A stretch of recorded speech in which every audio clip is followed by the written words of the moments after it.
Hi, all. Welcome to Anime Echoes. So, we'll be going through volume 8 of Baccano. I'm really excited for this volume. I feel like it's all going to be about Huey, which is what I've been looking forward to going through all these other volumes. So, I'm really excited. Um, but yeah, let's just start off. So, we begin the volume with the epilogue. So, a character's talking to the members of the Daily Days about how exciting an incident he's talking about is. He says that he can't just deliver the information without emotion, that the emotion is fundamental part of providing the information. Bit by bit, it gets revealed that it's Sham, one of the twins, and that he will be the one narrating it. At the very least, the events that he was actually at, and then the ones he wasn't at, the information broker will be narrating it. He begins the story with the Camarista. So we jump to Firo, and he's locked up with cuffs. Agent Edward is talking shit to him, and Firo isn't all that phased. Firo notes to Edward that he's changed, and normally he'd blow a fuse over something small. And then Edward says that Firo's changed, getting himself captured just so easily. We get some tidbits into what's going on. So the FBI is about to be formed, which is really, really interesting. Bill Sullivan walks in with Donald Brown and someone called Alan Becker as well. And they read into Firo's file. Italian father, American mother, both dead from tuberculosis, born in Hell's Kitchen, New York, and just like his dad, joined the mafia. And then Firo corrects him saying it's the Camorra. So it was cool to actually get some background on Firo, we learn about a bit about his Italian father, we learn that he has an American mother, and what happened to them. Just getting small things about Firo. It adds a certain flavor to his character, so I thought that was really good.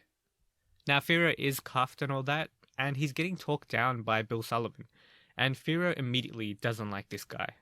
Then Alan Becker sits down, and it's an odd moment for Firo because it feels like he remembers him. He opens his hand and closes it, and says that he would have been his if he was hungry.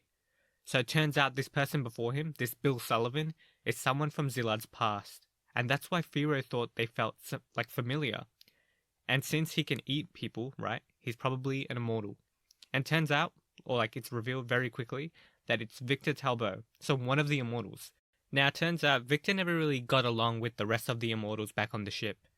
Also, some intel told him about Firo being immortal. And he's also really interested in Ennis. He knows that she can only be alive attached to someone. So he basically understands that Ennis is only alive because she's attached to Firo. Now Victor goes talking about how much he hates the mafia and everything like that, and how even if some of them are good, he just hates them all. He can't get away from that black and white thinking, basically. He also has a quirk where he says hate, hate, hate a lot, and then he doesn't stop and then chokes. So Firo threatens him, saying that he'll eat him. But then it's very clear that all of them, so everyone within the room, is very prepared for Firo to go on the attack. So Victor can play mind games, but then he can also back it up. Despite them being prepared, Firo kind of pushes his luck anyway.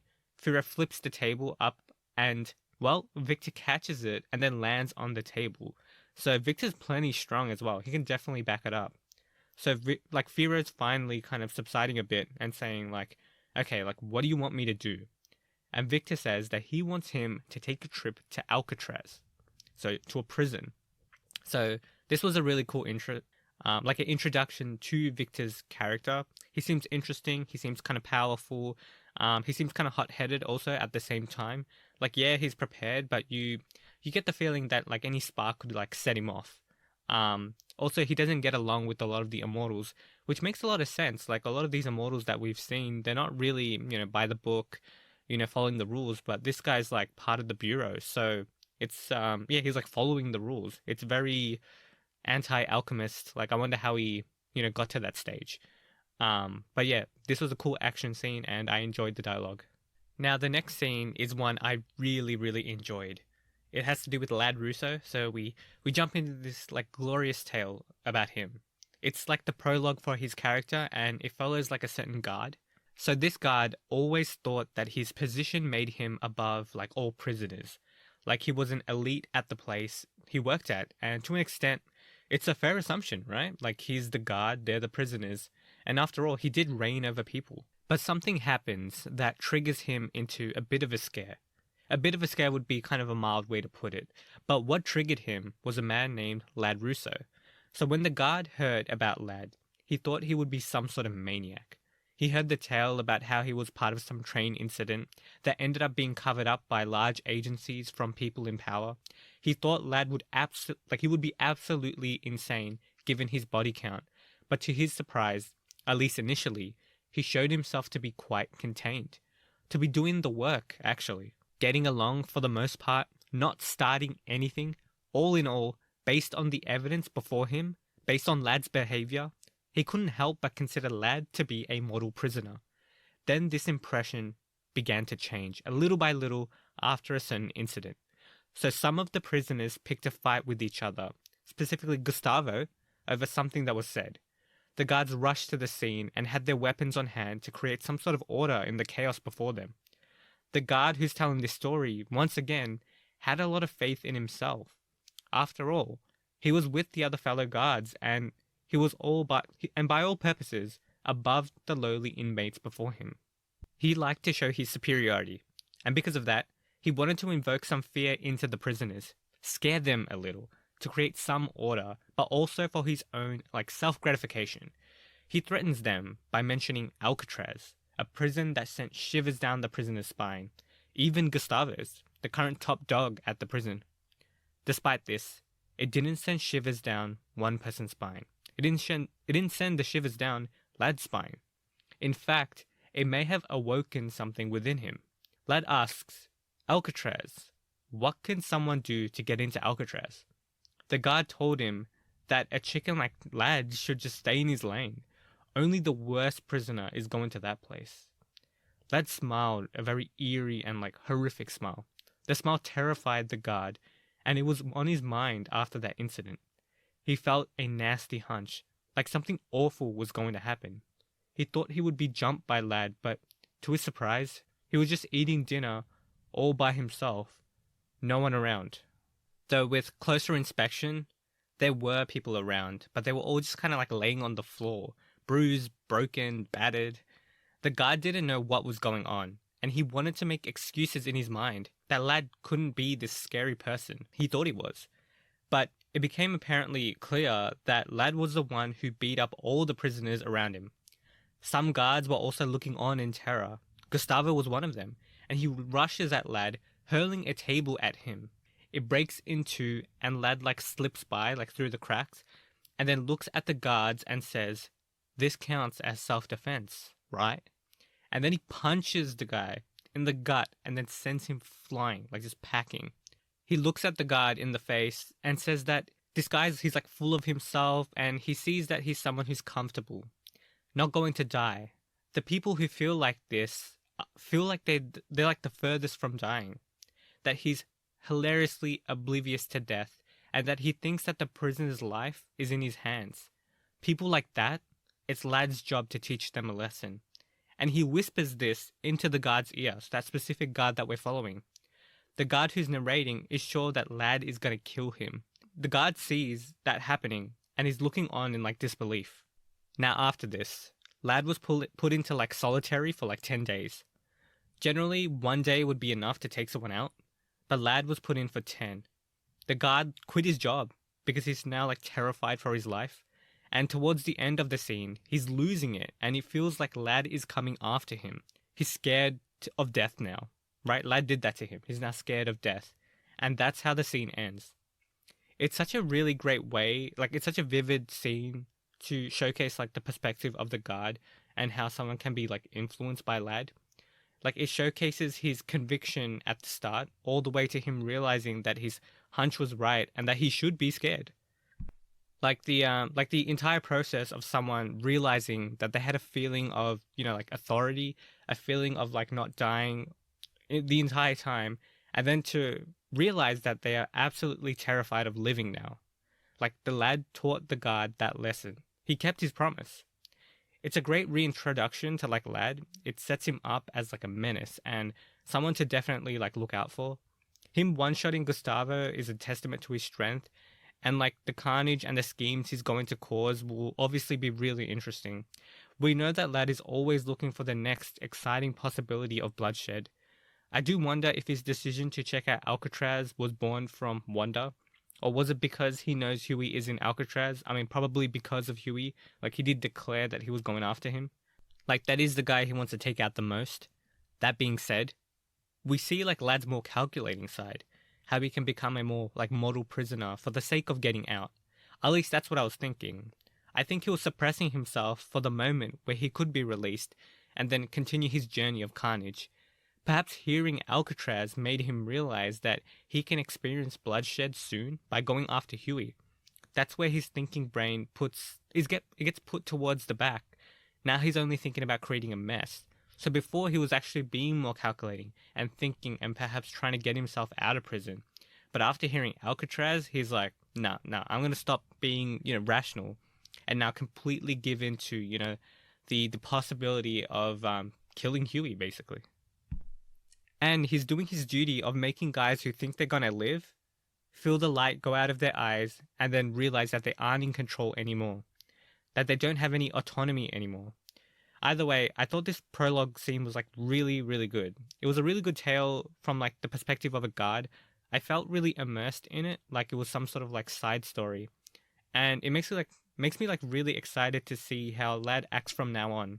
I'm like really keen to see what happens next with Lad, and it's just a really good like reintroduction to Lad. Like if you forgot about him for a little bit, or what his quirks were, or how he acts, and the presence that he brings to like the novels, this really solidifies him as like a key player.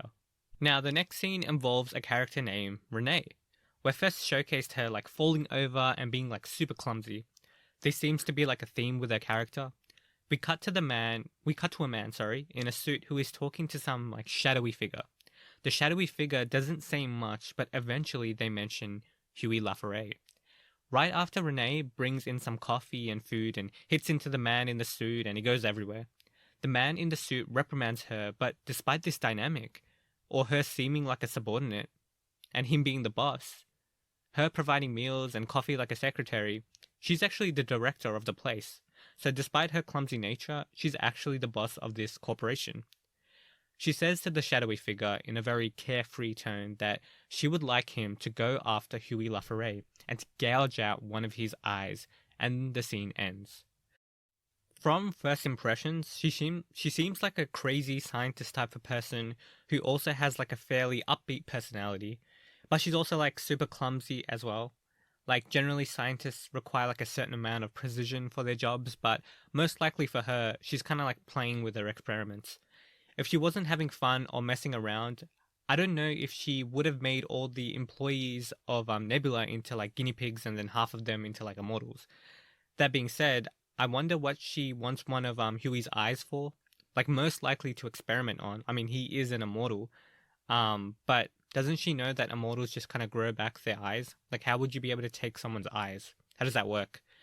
So that being said, also like, how would she like preserve the eye itself?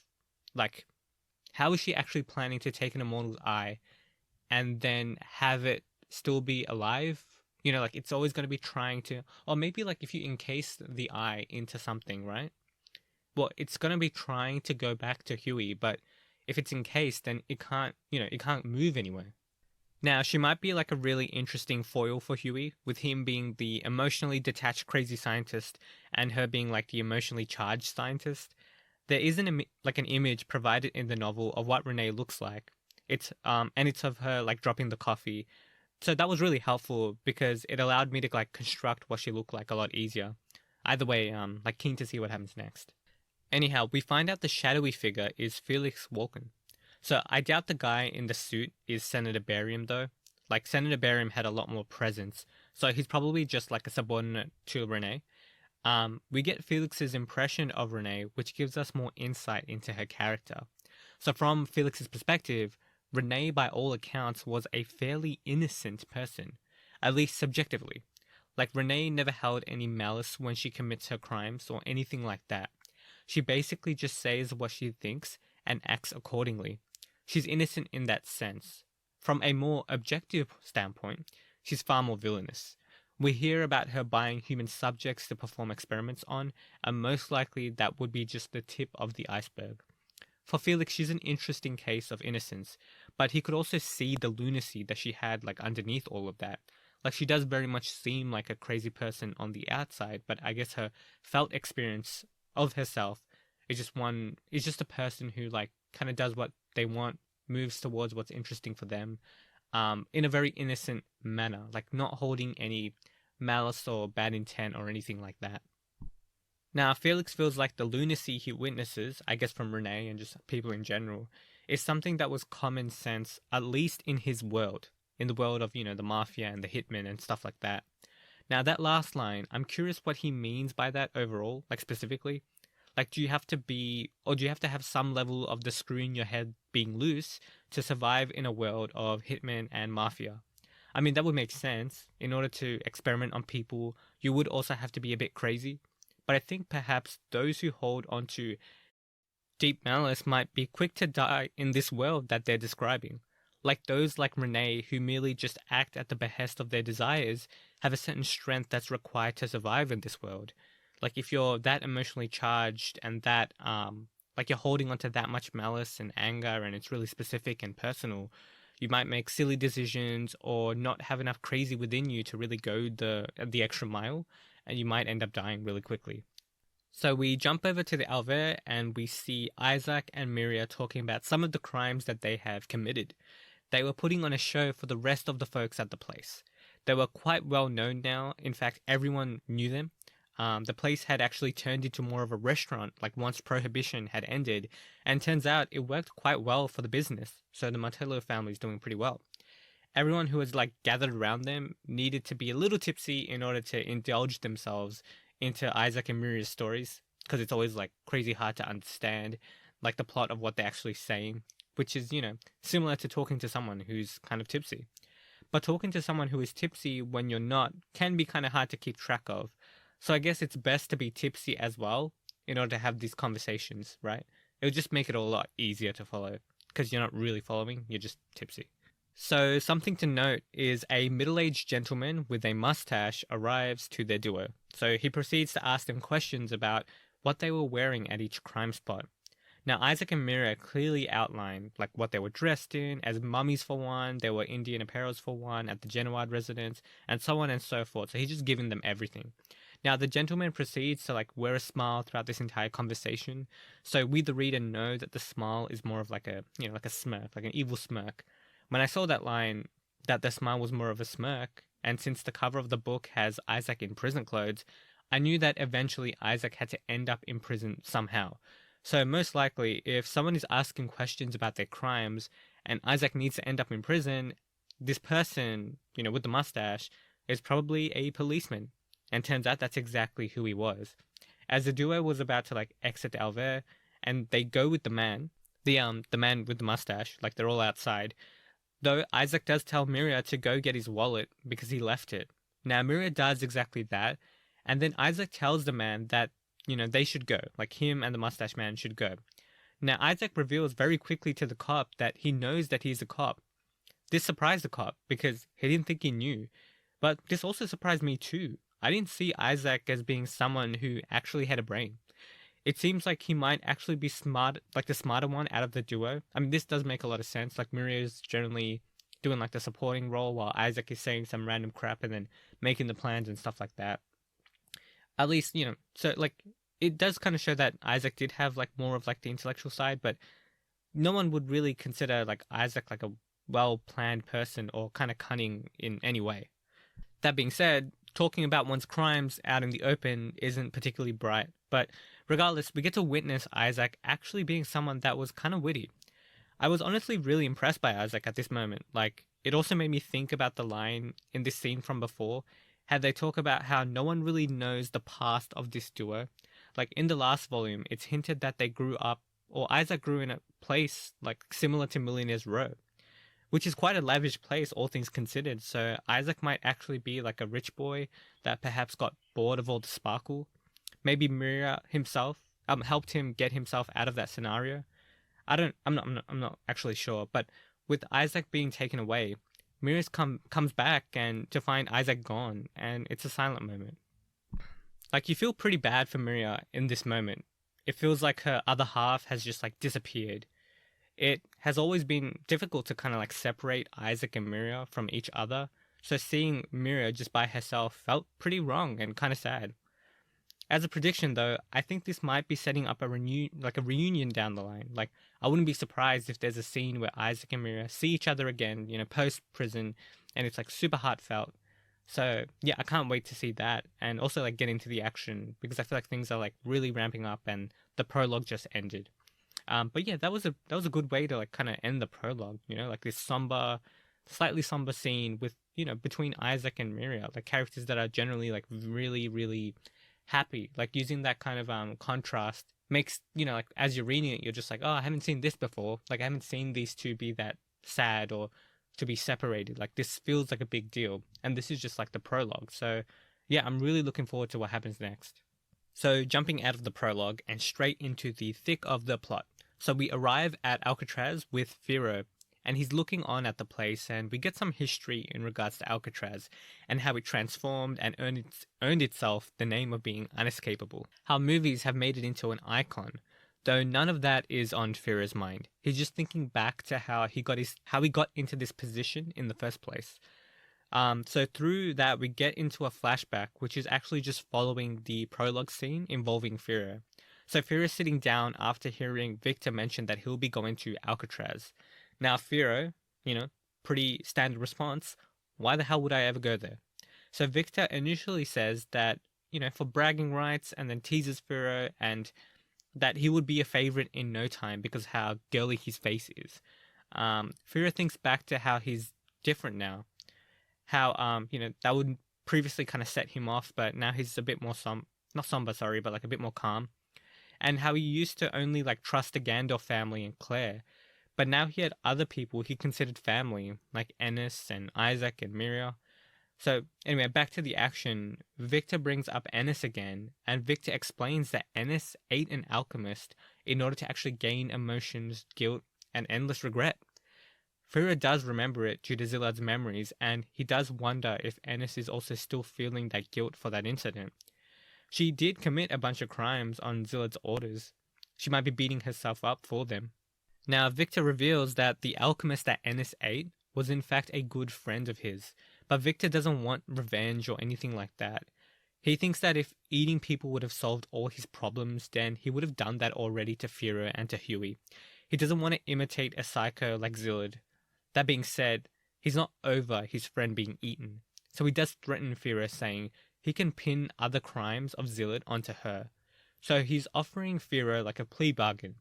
If he does this thing for them, then Ennis's crimes can remain unresolved. Firo's asking, how do I know that you're going to actually keep your word? So Victor leans in and gives the same intimidation that he felt from people like Misa, Yagurama, Molza Martillo, their boss, and Ronnie. So that's a pretty big intimidation factor that Firo is feeling. And he comes close and he says, I'll hush up Ennis's business for you. I swear it on all the justice in this country. I thought this was a good scene. It set up the premise pretty well, and Ennis is always a great motivation for Firo. I do want to touch back to like a scene from Volume 7. When Claire arrives, Ennis is surprised that Firo is acting so chummy with Claire, and he's so okay with being teased. It seems that Firo is only okay with certain people teasing him, only people he considers his family. That being said, we get the impression that Firo is very selective about who he considers his family. Like, he never trusted anyone outside of the Gandors and Claire prior to Isaac and Mira and Ennis coming into his life. So Firo has always been like a pretty reserved person as far as letting his heart open to other people. I think this is something we could have inferred before, but I like that the author is stating it so explicitly. I'm also like really interested in Victor's like philosophy on life. What does justice mean to him specifically? What kind of person is he actually? Because Victor's like like as mentioned before, Victor was like an alchemist and stuff like that, but now he's part of like the Bureau of Investigation. So, what's going on there? How did he transition from that to like where he is now? So in the next scene, we're still with Firo.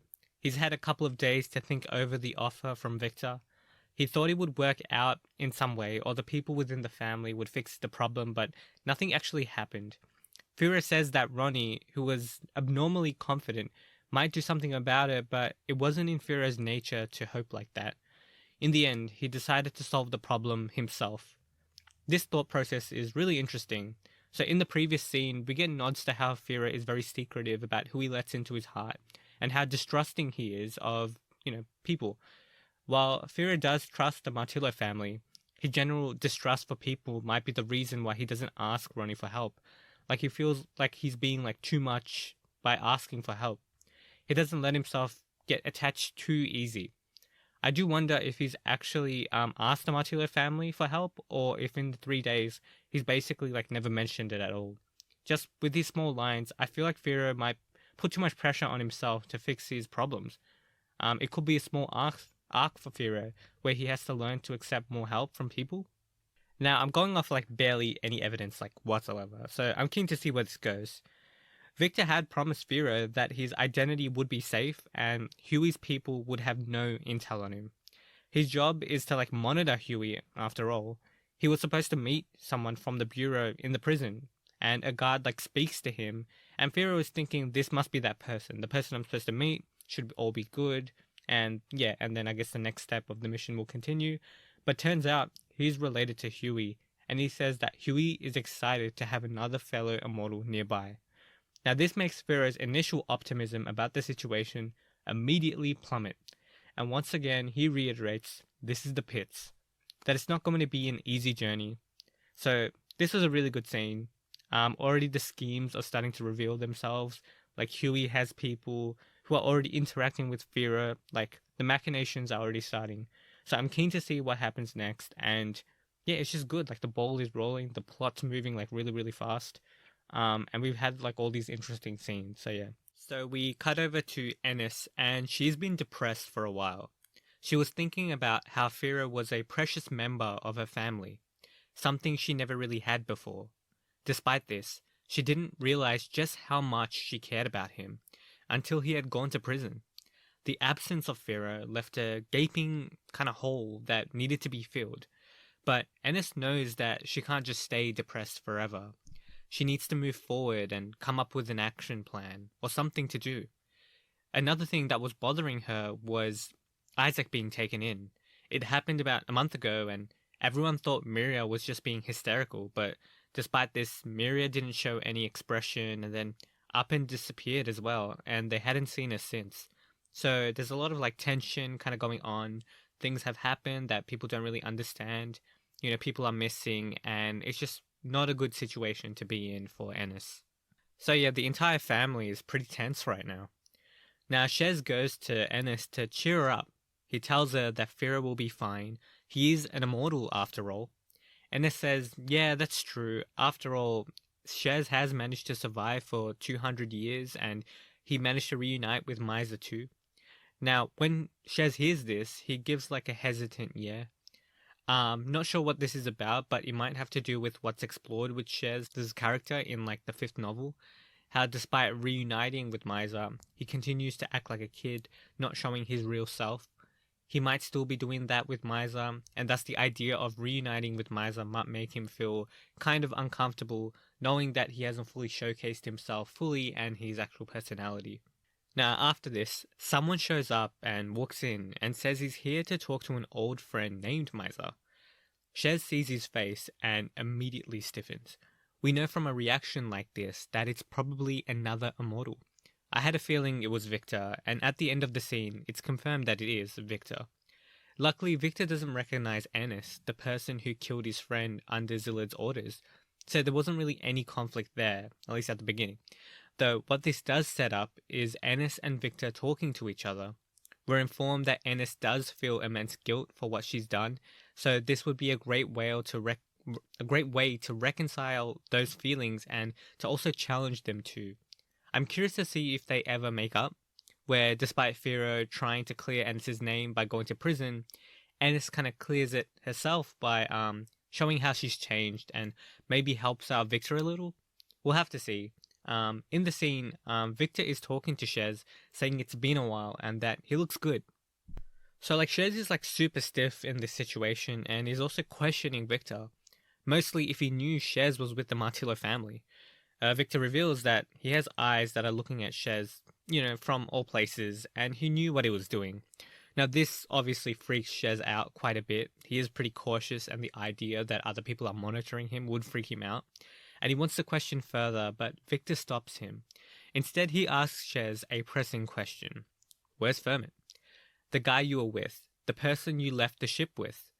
Shez has a very, very startled response, which is amazingly showed to us through like a drawing as well. Just hearing that name terrifies him. Ennis couldn't defend Shez at all because she felt really guilty about what she's done, like eating the alchemist. And because of this, no one's really interfering, but someone does interfere. And the tension is broken by this. And that someone else is Misa, the person Victor came to see. So, as they discuss, it's revealed that Victor is part of the Bureau of Investigation. We already knew that, but once the Martillo family heard this, we hear clatter and like other sounds, basically showcasing that they're on their guard. They're like, we know this guy's, from the police. We need to be wary of this guy. This guy's an enemy. Now, Victor's arrived to talk about Huey, and he knows that Huey is finding a way to contact people despite being in prison. And Victor wants to find out how. How is this guy actually talking to other people, even though he's locked up in one of the hardest prisons to get out of? Victor wants to know. He wouldn't be surprised if another, flying pussyfoot incident happens again. So a large incident that needs to be covered up. It wasn't covered up by the Bureau though, so we find that out. It was just covered up by some other organizations who Victor has trouble kind of forming, making decisions with and stuff like that. Anyway, apparently these other organizations are very hostile, and to help with the investigation of Huey, Victor mentions what he's done to Firo, and that because of this, there's more clatter and shrieks. The Martillo family are pissed because they know something's happened to Firo, and they know he's involved and that he's the one who did it. And Misa isn't just going along with it either, because they're old friends. His eyes are more narrowed down than usual, and he states that depending on what Victor says, he might become their enemy. So Misa's really defending Firo. Like, all this time Misa's been with the Martillo family. Just because he's had like a relationship or a connection with someone black on the ship, in the 1700s or whatever, doesn't mean that he's gonna, be like, oh, Victor, what you did was okay. Like, he's pretty pissed off, which is really good to see, I think. Like, it really kind of helps, showcase the bond between, like, Misa and Firo. That being said, Victor does explain that Firo did it to free Ennis of her crimes. Victor tells Misa that he shouldn't join Huey. Whatever Huey is planning, stay out of it. This entire time, he's kind of verbally kind of berating Misa as well, because he's affiliated with a gang. It's clear that Victor hates gangs and doesn't like that an old friend of his is a part of one. Anyway, he's leaving and he's about to go out and he bumps into Yagurama. Now, because of this, like, Victor starts feeling dizzy and he like falls to the floor. And then he felt like a violent shudder run the air out of his lungs. He falls down. Yagurama offers to help him up, but Victor feels like Yagurama used his like Eastern martial arts on him. So he like slaps away his hand. Or at least he tries to, but Yagurama catches it with his vice grip. Then he realizes he's sitting at a chair in the counter. Then like sharp demonic eyes glare at him and terrifies him a little. And then Ronnie says to Victor that someone could put their right hand on your head too, just like in 1711, on the Edwina Advis. And when Zilla did it. So we find that's like some stuff about Victor's past. And Victor can't figure out who this person is. And Victor's annoyed that he got played, but he walks out. So this was a pretty cool like line from Ronnie. Like he's mentioning like this moment that was probably pretty terrifying for Victor. Zillard having his right hand on Victor's head. So I really want to see that scene. Now, after Victor kind of goes out, we find out that this was just Yagurama and Ronnie kind of teasing him a little, kind of poking him and, making him pay for like kind of yelling and doing things to Firo and stuff like that. Misa tells Yagurama and Ronnie that they played with him maybe a bit too much. It was a very disorientating scene. Like I remember when I read the scene, I was like, what is going on? This feels like, what is happening? Are people just attacking him? Why is he teleporting to places? This feels like, very disorientating. But yeah, One thing that's really funny though is that Ronnie hilariously is sad that Victor didn't recognize him, and he promises that the next time he gets summoned, that he'll put more effort into making an impression. So poor Ronnie. So first in the last novel, Fira isn't thinking about you and is thinking about Ennis. And now Victor doesn't recognize him, so he's not really leaving an impression for a demon. He's realizing that not enough attention is going towards him. But yeah, overall, I thought this was a pretty good scene. I like the pressure that Victor exerts on like Shez and how he asks questions that will, really reach the core of Shez, which is like, where is Fermet? Shez's shock is very reminiscent to how Shez would act post like Flying Pussyfoot or on there. Like he hasn't gone through the character development in Light Novel 5 yet. So because of that, he's not really he doesn't really have that much kind of faith in the past that he's gone through. He doesn't really, feel like he has like a real kind of intimate connection with Miser and stuff like that. And also the past is really, really haunting him. I mean, in Light Novel 5, the past is still haunting him, but he does seem to get like a second wind when he, like throws his jacket into the flames and comes out of the flames and stuff like that, and realizes just how lucky he is to have Miser and people like that in his life. He obviously hasn't gone through that kind of phase. So right now we're still getting like the Shez that, is willing to kind of trust people slightly, but is very hesitant and knows he's masking himself. So obviously when Victor is asking questions that really press into that, and press enter his dark past, he gets very, very kind of frazzled by it. Now, most of this scene is an interesting conversation between Miser and Victor, just about what's happening and how both of them are in the dark. The best part would be the growing unrest from the rest of the Martillo family as they begin to realize that Victor's a member of the bureau and that he did something to Firo. Another part I thought that was great is his dynamic with Ennis.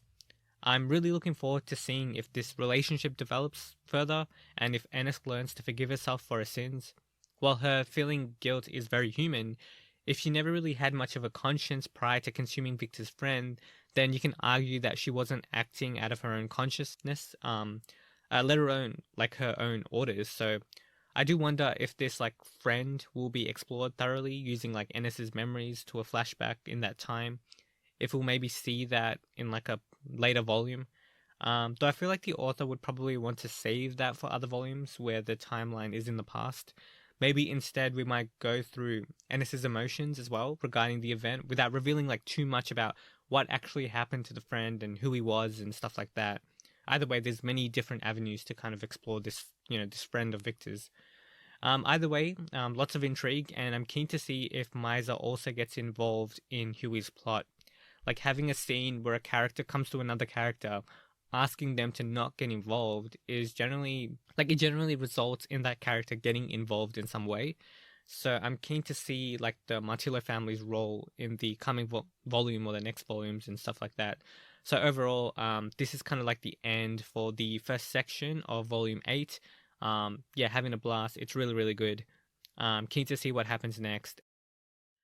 Hi all, welcome to Anime Echoes, and we'll be continuing on with Baccano Volume 8. So yeah, let's just get right into it. It's the second part. I probably should have ended the previous episode with this scene I'm just about to talk about, because it's just kind of the end part of that, but I guess I kind of stopped it in a weird way. But yeah, let's just get into this scene. So after Yagurama and Ronnie kind of tease Victor, Victor's car arrives and Bill's asking how that whole experience went. And it's clear that Victor is pretty shaken. In fact, his legs are kind of shaking. Bill keeps insulting him, and Victor wanted to pull his rank and stuff and say that Bill should show some respect, but he knew that if he did that, then he would just be accepting the defeat that he just went through, so he kind of just had to eat the insults from Bill as well, just as he just got completely insulted by Yagurama, Ronnie, and, the rest of the Martillo family. So instead of talking back, he reveals that he was actually planning to say something else to Miser and the rest of them. Something about Isaac, and how he's deeply involved. Now that's huge. What could Isaac, have done to actually get, deeply involved into this? The way Isaac got caught was pretty suspicious, and he was very intelligent when he ensured Miria would not get caught as well. Also, Miria just disappearing was strange too. What kind of ties could Isaac have? though it is something that Victor forgot to mention, so it would probably be less of like a bombshell. So I don't think it will be leading to some big reveal or some major plot point. It's just some event involving Isaac. Like, I don't think this is going to be some huge mystery about his past or anything like that. This might actually just be like a simple case of, Isaac's involved. Cool. Let's just see where this goes. Okay, so now we're in the new chapter. So Fira arrives at like the island, so at Alcatraz, alongside three other people. An Asian man with tattoos, a black man who's fought a lot, and a white man who's always like muttering to himself. When he lands at the pier, he inspects like the scenery very carefully. Like he talks about like the imposing guard tower that has a sniper on it, the impregnable fortress that is Alcatraz and how new it actually looks, the rocks and the hills on the side, and the blue ocean around it. So Narita goes into like a lot of detail to really bring this scene to life, and it's really important that it's done this way. Like if a scene occurs where they do break out of the fortress, knowing there is a pier and that there's a sniper is really important. It also helped immerse me into the setting. Like a specific detail I really enjoyed was how the guard tower was described as something like so tall, and dominating that it felt like a sniper had a clean shot on you from above at all times. Like a truly hopeless kind of feeling, and it feels like really intimidating.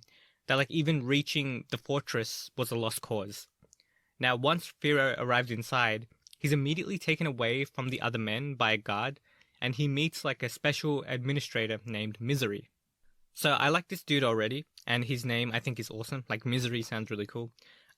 He has a connection with Victor, and he's the connection that Firo was just talking about, like the person he's supposed to meet.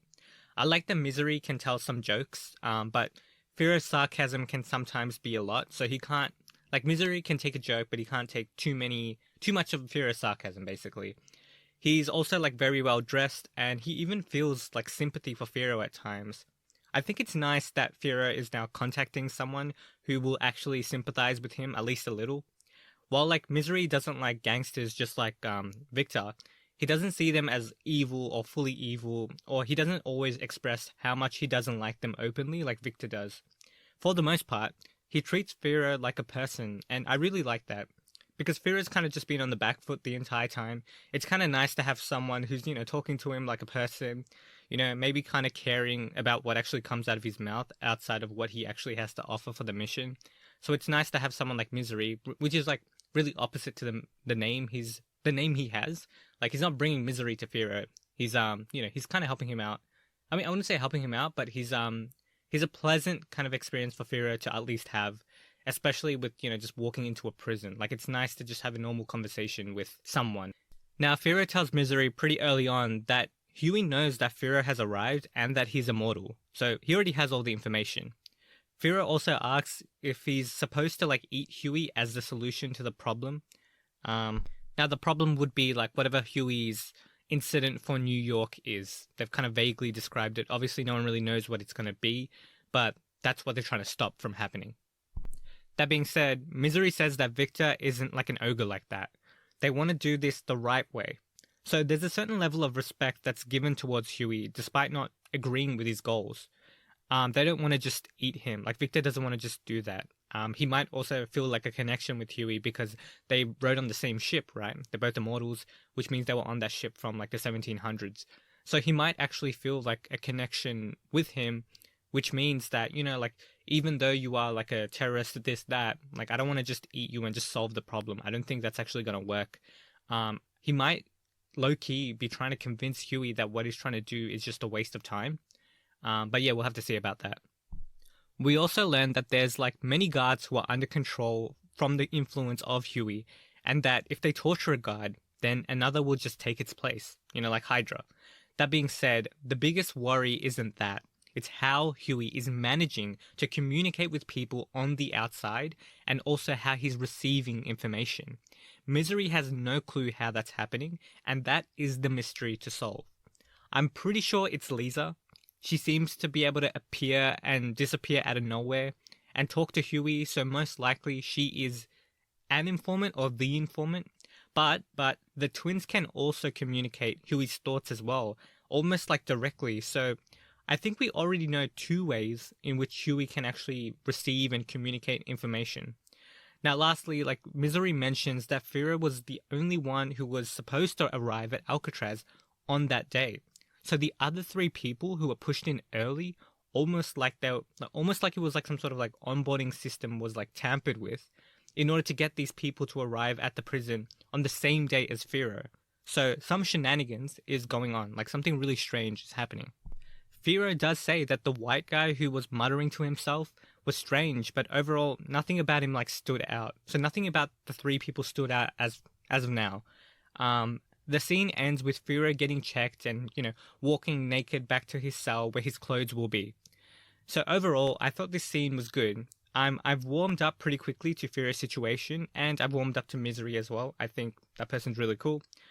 Despite his name, I think Misery actually brings a lot of positivity to Firo's situation, which is nice to see. Now, I don't think Misery is a lackey of Huey's in disguise. And also Firo already knows he's in a trap. But yeah, I don't think those kind of shenanigans are going on. It's probably more to do with those inmates, I'm guessing. So for now, I remain hope that Misery's intentions towards Firo are pure. And yeah, I thought that was a good scene. Okay, so we jump over to arriving at the corridor where Firo's cell is located. He's still naked, and a small man with screwed up teeth taunts him as well. But the guard tells him to shut up and pushes Firo into his cell. He gives a word of warning in that revenge will result in Firo ending up in solitary. So just because he's on a mission doesn't mean he's special. He has to play by the rules, all things considered. So he can't just go to that small man that was taunting him and just cave his head in and punch him. He has to be on his best behavior, otherwise he will have consequences. Just because he's on this special mission doesn't mean that bad things aren't going to happen to him. Doesn't mean that he can break the rules or anything like that. At the end of the day, he's basically, in a prisoner situation. So Firo looks around at his cell and he sees his bed. What surprised him was seeing that he had a lot of things to actually use. A bunch of socks, underwear, toothbrush, toothpaste. There's an entire list of things.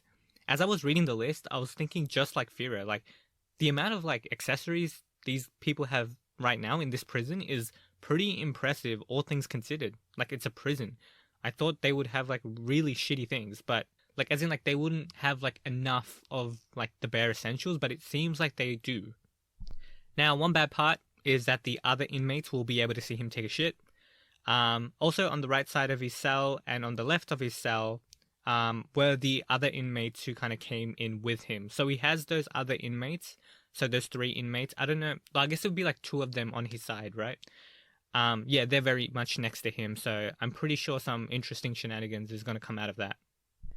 Oh, actually, we learned that it's the black man and the Asian man that are on the sides of Firo's cells. The fact that the white guy isn't located near Firo most likely means that he will probably be important to the plot in some way. Why would he be kind of separated? They all came together and now he's in a different location. It feels kind of sus, especially with us knowing that they weren't supposed to come along on this specific day that Firo was supposed to come. He was supposed to be the only one to actually arrive on Alcatraz, but there were three other people. And now that white man is also segregated into another spot that's not near Firo. Feels kind of sus. Feels like something's going on. Also, in a later scene, you also see him just eating by himself as well. So very self-contained, kind of mysterious. Now, this could be a misdirection from the author to make us think that he is an important character, but I think there is a good chance that this character will become prominent. There's an okay amount of focus going here. Now, moving towards the dining hall is where things start to get spicy. So Firo receives the food and sits down. He doesn't feel the weight of the weight of being in prison all that much just yet. That being said, the tales he heard from Pezzo and Randley definitely didn't make him feel good, though something does distract him from his current overthinking. In fact, it's a very familiar face. It's Isaac. Now, we know Isaac was captured, and it was recently hinted that Isaac would be involved in this plot in some way. So seeing him immediately was a treat. He gave us the much needed explosion of personality to a prison that feels very stiff. I mean, all prisons are going to feel super stiff because, everyone's kind of a criminal and everyone's, like eyeing each other and there's like gangs and this and that. Anyway, he says like Firo's name out loud, which could spell trouble for Firo. If any of like Huey's goons are listening, then and they know who Firo is, so it's gonna be like, okay, now we know where the guy that we're supposed to be looking at is located, and he's also having a connection with this other inmate. That's just more information for Huey's subordinates. Like this could spell like trouble for Firo if they use Isaac as blackmail for Firo. Like they might threaten to harm him, and then Firo feels like he has to act. It also might be even worse if they discover that Isaac is immortal. Like I'm sure that Huey would be interested if with Isaac being immortal. Like he was interested with Dallas in the previous novel, so he would definitely be interested in Isaac. Like the way it could go down that Isaac is revealed to be immortal, it could be like they beat up Isaac because they want to take him hostage to kind of lure Firo in for something. But then they see like the blood that came out of Isaac kind of wriggle back into his body, and they're like, oh shit, like this guy's also an immortal as well. So that could be a scene that plays out. That being said, like Firo does act like he doesn't know Isaac when the guard asks him. So that ambiguity might really help him with keeping his relationship with Isaac as ambiguous as possible, to keep them both safe. It was hilarious seeing Isaac just immediately getting pulled away by the guards and hearing that it's his 10th time and that he's been in the dungeon like over and over again. Clearly not learning his lesson like at all. Like true to Isaac's character, all of this. I did kind of feel bad for Firo, how he was like beating himself up for also not helping out Isaac in that moment. To be fair, there isn't really much else Firo can actually do in this situation, like where you're in a jail and there's immediate like dire consequences for acting out or helping a friend. I liked how it was illustrated that Firo felt like shame for not acting, but then also relief that he had a friend around at the same time. Like it shows like the complicated feelings that Firo has like really well. After Isaac's like grand entrance and then immediate exit, the person who's sitting next to Firo begins to speak. Now Firo was glancing at his food and also like noticing how well it's made. And then the man like comments and says that the food they get in is actually pretty good. He was surprised himself. He further explains that the no talking rule during eating isn't much of a rule. Like you can still talk quietly. Like the warden knows that if the inmates couldn't talk, they would riot. And if they ended up killing too many of the inmates, then that would be an issue for them. Like the American public would roast them for it. It would be an ethical issue. He also says that they brought him over back when the prison was first set up. That he was in like leg irons and that they spent 3 days and 3 nights on a train. And they never let him off the train. And they put the carriages onto a ferry. So given who we find this person to be, like I feel like this story doesn't really add up. So just jumping ahead, the second I heard he had like a prosthetic arm, him being Lad Russo was like a no-brainer. I did think his like prosthetic arm would have more functionality, like he has to like move it with his other arm, and it's implied that he would like bleed out if it was like removed. Maybe I've watched too much like Full Metal Alchemist and think he can just kind of like move it and stuff like that. Anyway, Lad also says that he has a goal and we know what that is. It's to kill Huey. Now, the thing that doesn't add up is that he says he was around when the prison was set up. How would that be the case? Like, Lad was recently put in jail as well, and he was moved to Alcatraz. It feels like he's lying, but for like what purpose? Like, why would he lie? Also, does Lad know who Isaac is? I can't remember if he met Isaac back at like the Flying Pussyfoot, because if he knows Isaac and if he knows Isaac knows Firo, then that could also spell trouble for Firo as well. Either way, I thought this was a really good scene. Like a lot of intrigue, and it feels like things will be starting to like heat up soon. We're fully like integrated into the prison scene, and we're halfway through the novel so far, so there's been like a lot of setup. But yeah, keen to see where all of this leads. It's been really good. So the next scene, we jump to Jacuzzi crying at Millionaire's Row. I honestly didn't think he would be in this novel, so this was a really pleasant surprise. He's crying over someone named Graham. Apparently, Jacuzzi's gang and Graham fought for a bit, but over time he became quite an ally. This sounds like a story that we'll see later. Like he was on the run because he went after like a larger syndicate, and then was returning back to Chicago. So Chicago is the hometown for Jacuzzi's gang, so they all kind of like reminisce about it. Jacuzzi's crying because of this event with Graham, and Nice and everyone else are like struggling to stop him from bawling his eyes out. Though something does stop him, a book like slams him on his head to his pleasant shock. So it was Miria. So it turns out Miria has been at Millionaire's Row ever since Isaac got taken to jail. She tells she tells Jacuzzi not to cry, and surprisingly, Jacuzzi like listens to her. Though Jacuzzi mentions Isaac by accident. I like the moment where everyone gets mad at Jacuzzi silently because he mentioned the one thing that would make Miria cry as well. But Miria, the tough girl that she is, steels herself and resolves that she won't be crying anymore. That Isaac would want her to smile, and because of that, she will. After this, the gang thinks about Chane and how she was the one who actually stopped Miria from crying. So actually, Miria had cried for like 3 days straight when she arrived at Millionaire's Row. Anyway, this was a good scene because I didn't think Jacuzzi would be part of this story actually, so seeing him was like a really good treat. Also seeing Miria in distraught actually got me in the feels a little, especially when she silently says like, Isaac, like to herself when she's reminded of him. So watching her steel herself as well was a treat as well, and it's always funny to see that the only people who can really cheer Jacuzzi up is Isaac and Miria. Like they're always the best person to make Jacuzzi kind of stop crying and stuff like that. Like, they just don't have the time for him crying, so they aren't afraid to, like, bonk him over the head with a book if they need to get the message across, or they'll just do some weird shenanigans that Jacuzzi ends up finding really funny. All the talk about Graham was also interesting. It felt strange hearing about a character that should feel like a prominent character, but this was, like, the first time I was actually, like, hearing about him. Like, I guess this shows, like, the value of having, like, a non-linear story structure. There's always like events and like friendships formed in the background that we don't even see, but like the author wants to tell us that it's happened. Like as far as China is concerned, also it's mentioned that she has gone to meet back up with Felix Walken, so Claire. China is like sitting on a bench, and it has to do with like Miria, like she's like reminiscing about Miria. So in a flashback, we see her interacting with Miria.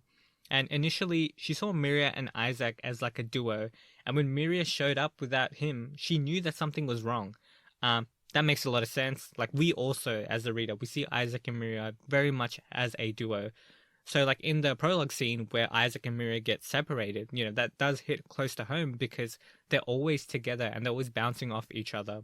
So to see them separated, it's like a big deal.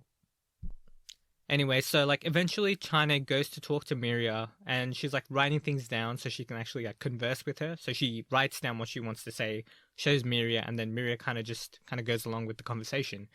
So China opens up to her actually, and she talks about someone who's missing from her life as well. She talks about Huey. Now Miria says that doesn't it make her sad? Now this catches China off guard a bit. All this time, she had been feeling like anger, like deep anger towards those that had taken Huey away from her. But then once she met Jacuzzi and the others, her anger was like distilled and softened a bit, and those feelings of sadness started to like rise. But before they could like fully be felt, her loneliness went away too, because she was around friends like Jacuzzi. She's looking at Miria and thinking that she's like super like strong, like she's very strong, because she's expressing her emotions so genuinely, burying her face into a pillow and like crying so much. Like Chane sees that as strength.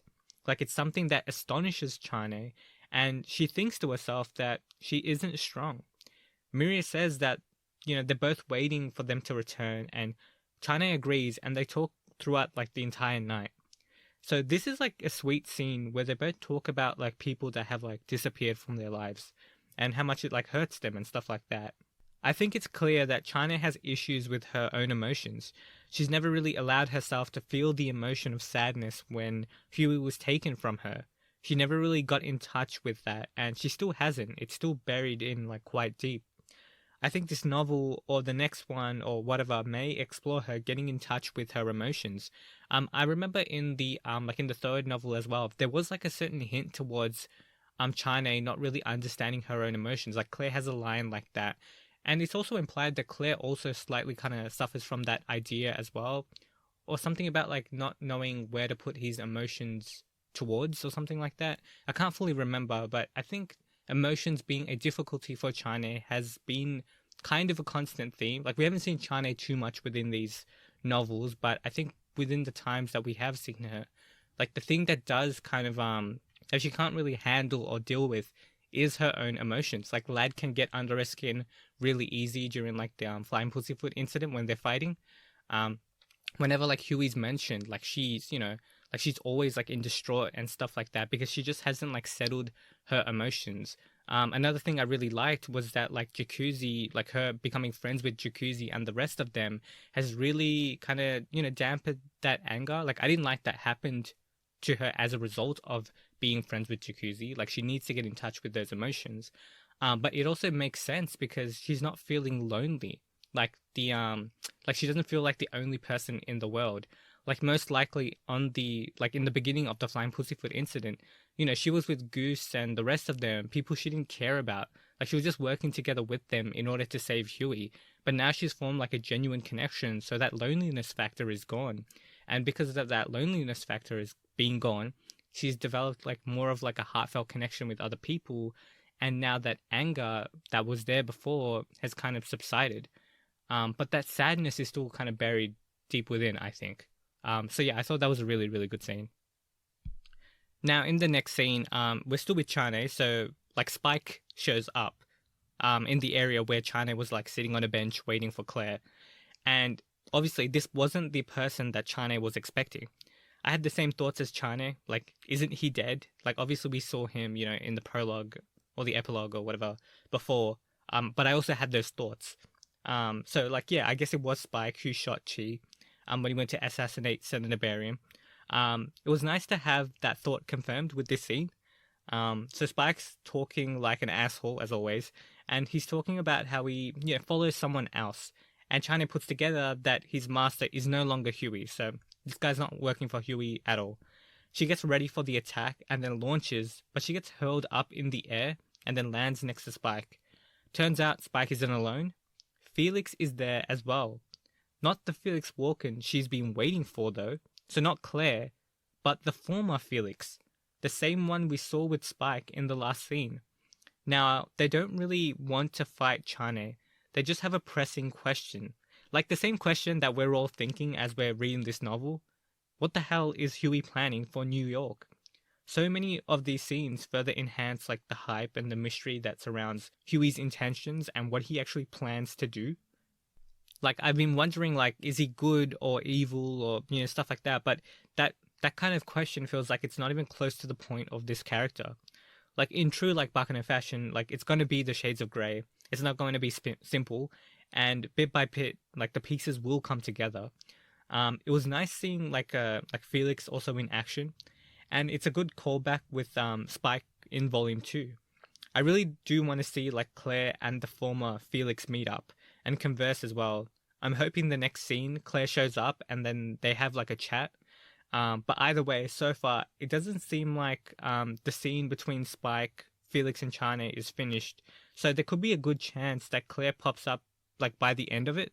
That being said, Narita like deliberately made sure that the duo came like 30 minutes early to the meeting point to ensure that Claire wasn't there. So perhaps the meeting between Claire and Felix will actually not happen right now, and it might happen just way later in the novel. Either way, I'm really keen to see like what happens next. So in the next scene, we move towards Huey. So he's in a cell and he's talking to a guard. The guard's informing him of information in regards to Firo, Isaac, and Lad Russo, and he mentions that nothing really happened. So we find out that this is sham. So one of the twins that the selves are being erased one after the other. That there are enemies. So whoever is doing that, like erasing these selves in quotation marks, seems to understand the power of the twins. Now, just from this note, we can assume that their power is like taking over the bodies of people like temporarily. I think that's what it is. Like most likely the guard that Sham currently like occupies or possesses is just a temporary body for him. That's why the guard walks like slightly mechanical, because Sham is controlling him like a robot. Maybe like pulling this like the strings of his body or whatever, or he's just inhabiting his body, and because like he's not used to the body because it's temporary, he kind of walks kind of robotically. Yes, something like that. And the reason why bodies are being killed or taken out is to ensure that they don't have a body that they can occupy by the end of it. So maybe they're specifically targeting Sham and whoever the other twin is. I think it was Hilton. Yeah, I'm pretty sure it was Hilton. Maybe they're targeting these twins because they know that it's a way for them to get to Huey. Nullify the skills of his subordinates, and then we can go to the boss, kind of thing. So I guess the enemy would also know the conditions for Sham's powers, like what the specific criteria Sham has to like tick off to like take over a body.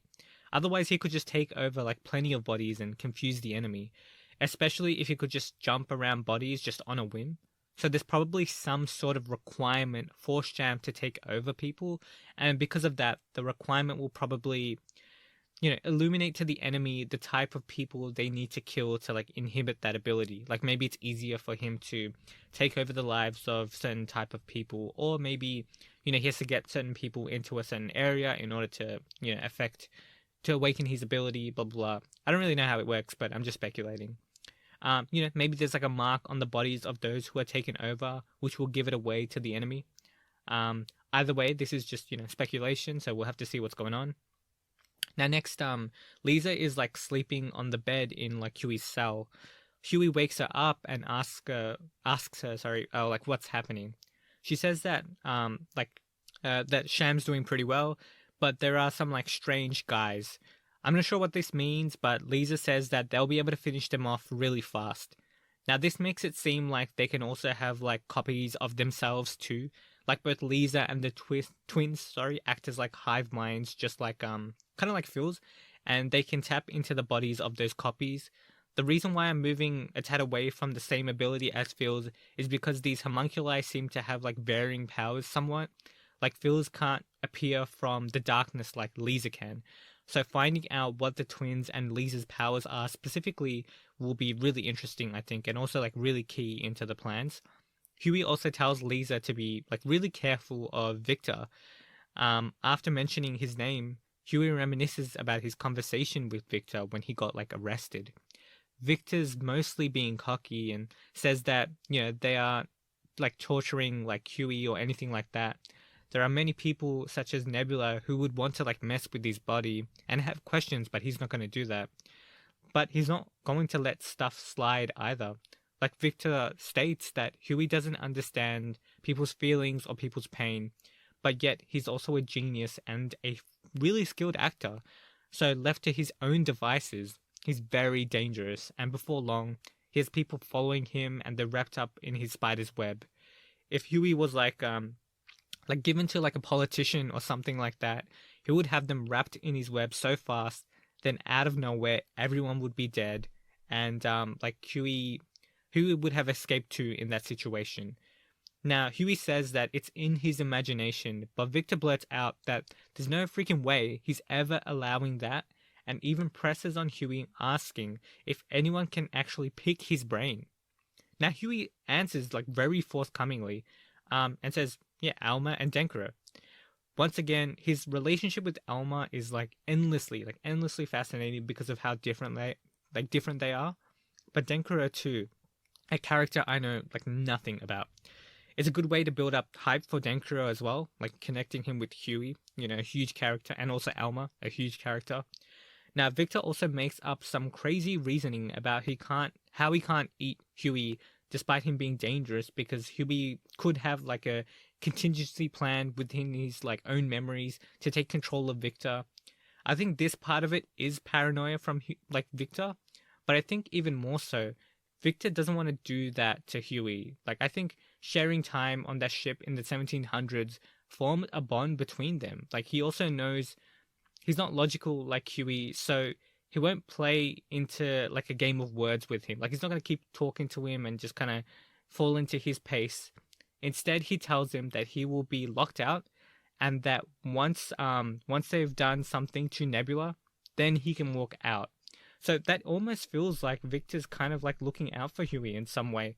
Like he's by putting him in a dungeon, he's almost like keeping him safe, but he's also keeping the public safe from Huey because he knows that Huey will leave like a wake of dead bodies if needs be, right? for the sake of his experimentations, everyone that's considered a guinea pig is generally gonna get hurt in some way, or he's okay with them being hurt, and he and it's not from a place of malice, but he's just okay with treating them as just subjects. And that part I think is what Victor wants to avoid.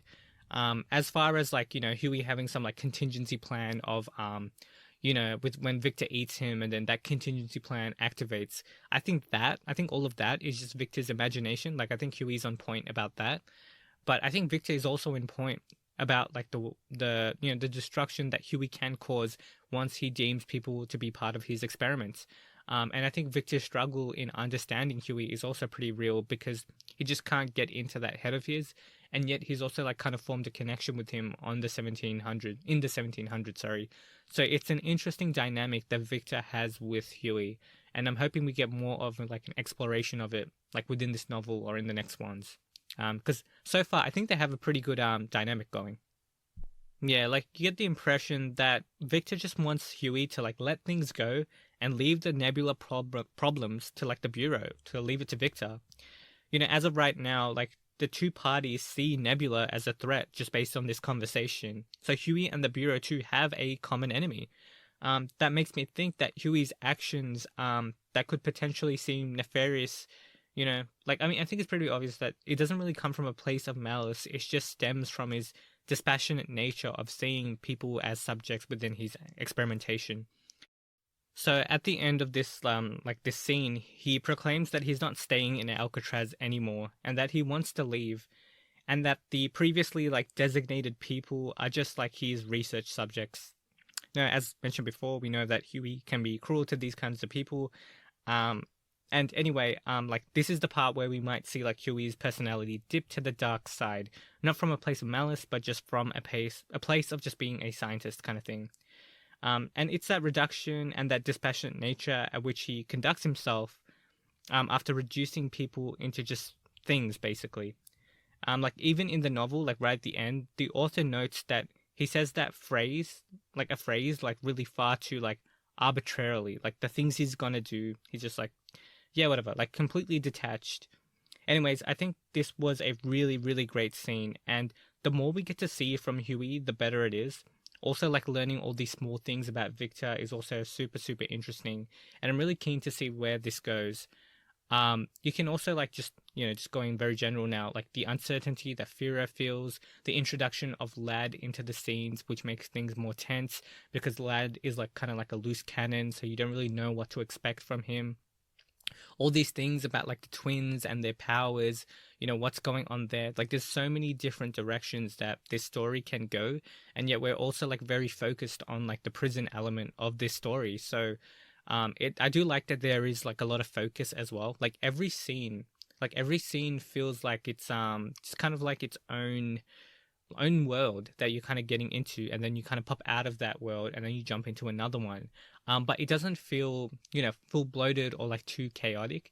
Like I think it is really important that we do have like this prison storyline as like the main storyline, and then there are stuff kind of like going around in the background and all this mysterious stuff happening with all these different parties.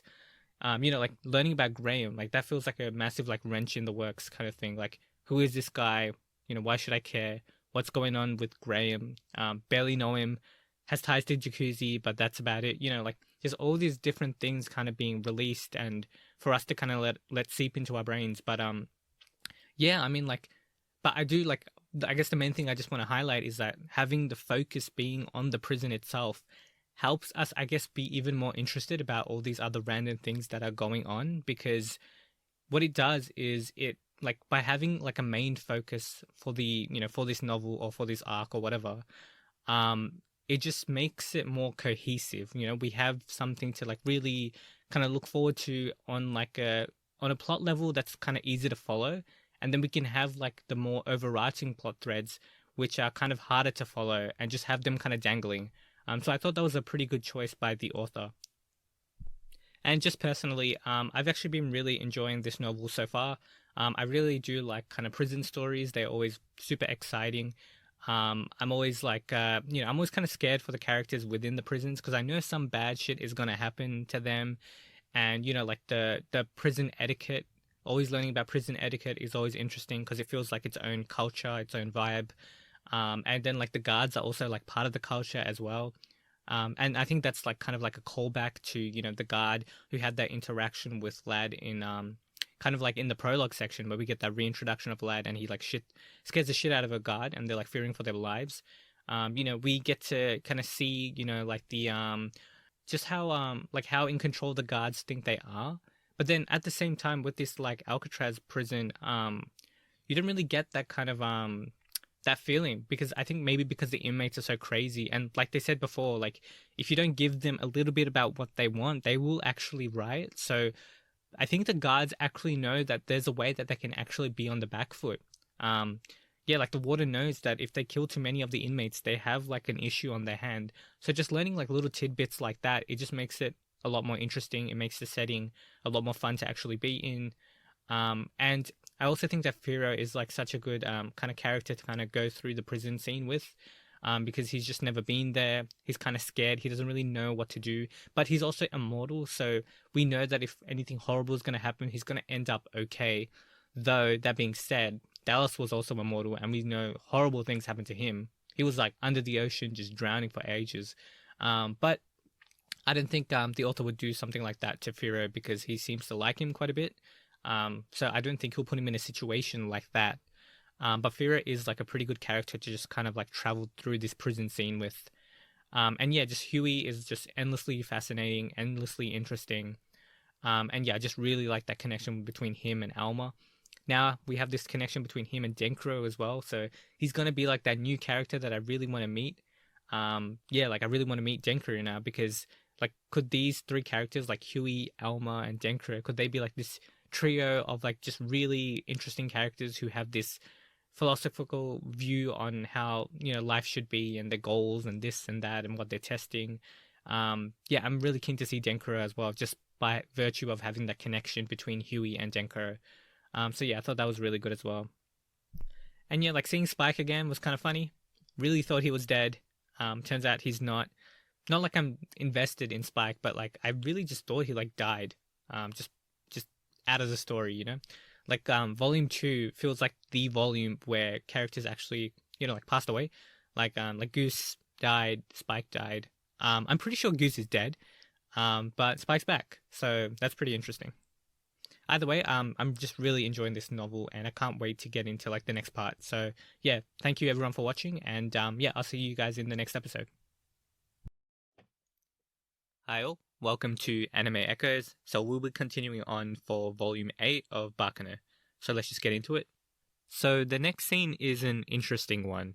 We start off with Firo just chilling in his cell, then someone tries to talk to him. It's a voice from the cell right next to his. Firo deduces it's the Asian man with the dragon tattoos, one of the inmates who arrived the same day he did. In this moment, we the reader know there is something suspicious about those 3 inmates because they were forced forward in like the application process. So we definitely felt suspicious hearing this guy talking to Firo. That being said, the conversation, while freaky in its content, doesn't really allude to the greater mysteries as of yet. He wants to know why Firo got thrown into jail, and Firo makes up some shit about like punching a guard. The Asian man reveals that he also had an incident involving a guard. A bit more of like a cannibalistic incident. He chomped down on the guard's neck and enjoyed the meal. He's explaining it in detail, and Firo gives his genuine opinion, which is that he thinks this guy's crazy. And so this is like the first incident within this scene where it becomes apparent to Firo that he's surrounded by crazy people. That dragon guy also has something that goes like click, click, click. So not sure what that is, but it could be relevant. Firo thinks it reminds him of fangs, but we don't know. We also find out his name is Dragon, which I've mentioned before, and after this, they both hear a gunshot, and both of them, they don't know why. It's explained by Lad that it's gunshots from the guards, and it's considered training for them. Lad says that he likes the guards in Alcatraz, most likely a lot more than the guards from the previous place that he was in. They had too much confidence, and he did make the guy go insane from thinking that Lad was after him, that other guard. So Lad likes that the guards here are a different breed, ones that are in touch with death and know that they need to be on their guard, hence the training. There is a simmering feeling of danger that they need to be like immersed in to be able to work in a place like this. Lad also comments that he gets that feeling from Firo, that feeling of being scared or in danger. Lad saw it on Firo's face, that immediately when Firo arrived, he was looking around. He gave off the aura that everyone around him was an enemy. Lad further iterates his hatred for soft guys who think they're safe and how he wants to end them, though that's what got him captured to begin with. So Firo thinks that Lad is like Claire, which is really interesting because Lad absolutely hates Claire with a passion. Now Isaac pops up too for this conversation and says something hilarious like the food service here is good, but the pay ain't great. Like, dude, you're in prison. And crazy, Isaac's been in and out of the dungeon over and over again. He never really does anything big. He does small stuff, but he's been put in that dungeon and he's completely okay with it, I guess. Lad explains how he's been in the dungeon as well for 10 days, but he's very serious about it. He explains how you lose track of time and how isolating it is. He talks about how there was a guy in there for longer and he got sent to the hospital and he still hasn't returned. So after hearing this, we get one of the funniest moments in the novel for me, which is this line: Firo swallowed hard and looked at the seat next to him, bewildered. I was thinking the exact same thing as Firo. How the hell are you okay, Isaac? I guess Isaac's just crazy. He just, nothing affects the guy. He's just always positive, gets thrown in the dungeon. He's someone crazy like Lad talking about how it's actually pretty disorientating. And Isaac's just yo, the pay here is not good. What? Now, Isaac begins mentioning how he met a fairy. Firo takes this as delusion at first, but not until Isaac says that the fairy asked about liquor. Now, Firo quickly puts together that this might be the liquor of immortality. That makes him panic, and I think he's spot on. Most likely the fairy was Lisa. Fairies are generally females and childlike, and that's exactly what Lisa is. She was probably getting information from him. Now we get to one of my favorite dialogue sequences. So Firo talks to Lad again and asks him kind of half jokingly if Isaac would also be on his list. Isaac does seem to act really carefree, like he's not going to die. Shouldn't Lad hate him or want to kill him? But the vibe Isaac gives off isn't something Lad feels obligated to snuff out. It's probably because Isaac isn't arrogant. Though specifically, it's because his brain is wired in a way that makes the whole issue moot. Not even worth considering. And then Firo says, it seems that your brain seemed to squeak by without ticking off Lad. And he says this to Isaac. We get a little pause and Isaac thanks Lad for not being mad at him. So Isaac's just so oblivious, it's hilarious. I just really enjoyed this scene, all this banter. But also, I didn't expect the banter between Firo, Isaac, and Lad to be so, fun and funny. They actually make a surprisingly good trio. I expected Lad to be so crazy that Firo wouldn't want to be talking to him. And I'm sure that's the case after what Lad does later on, but in that moment, these three have a really good dynamic.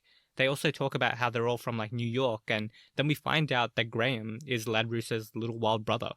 Graham tends to take cars apart and stuff like that. Now, this character feels so odd, he's connected to so many people, and they say Miria knows him too, and we know Jacuzzi does too.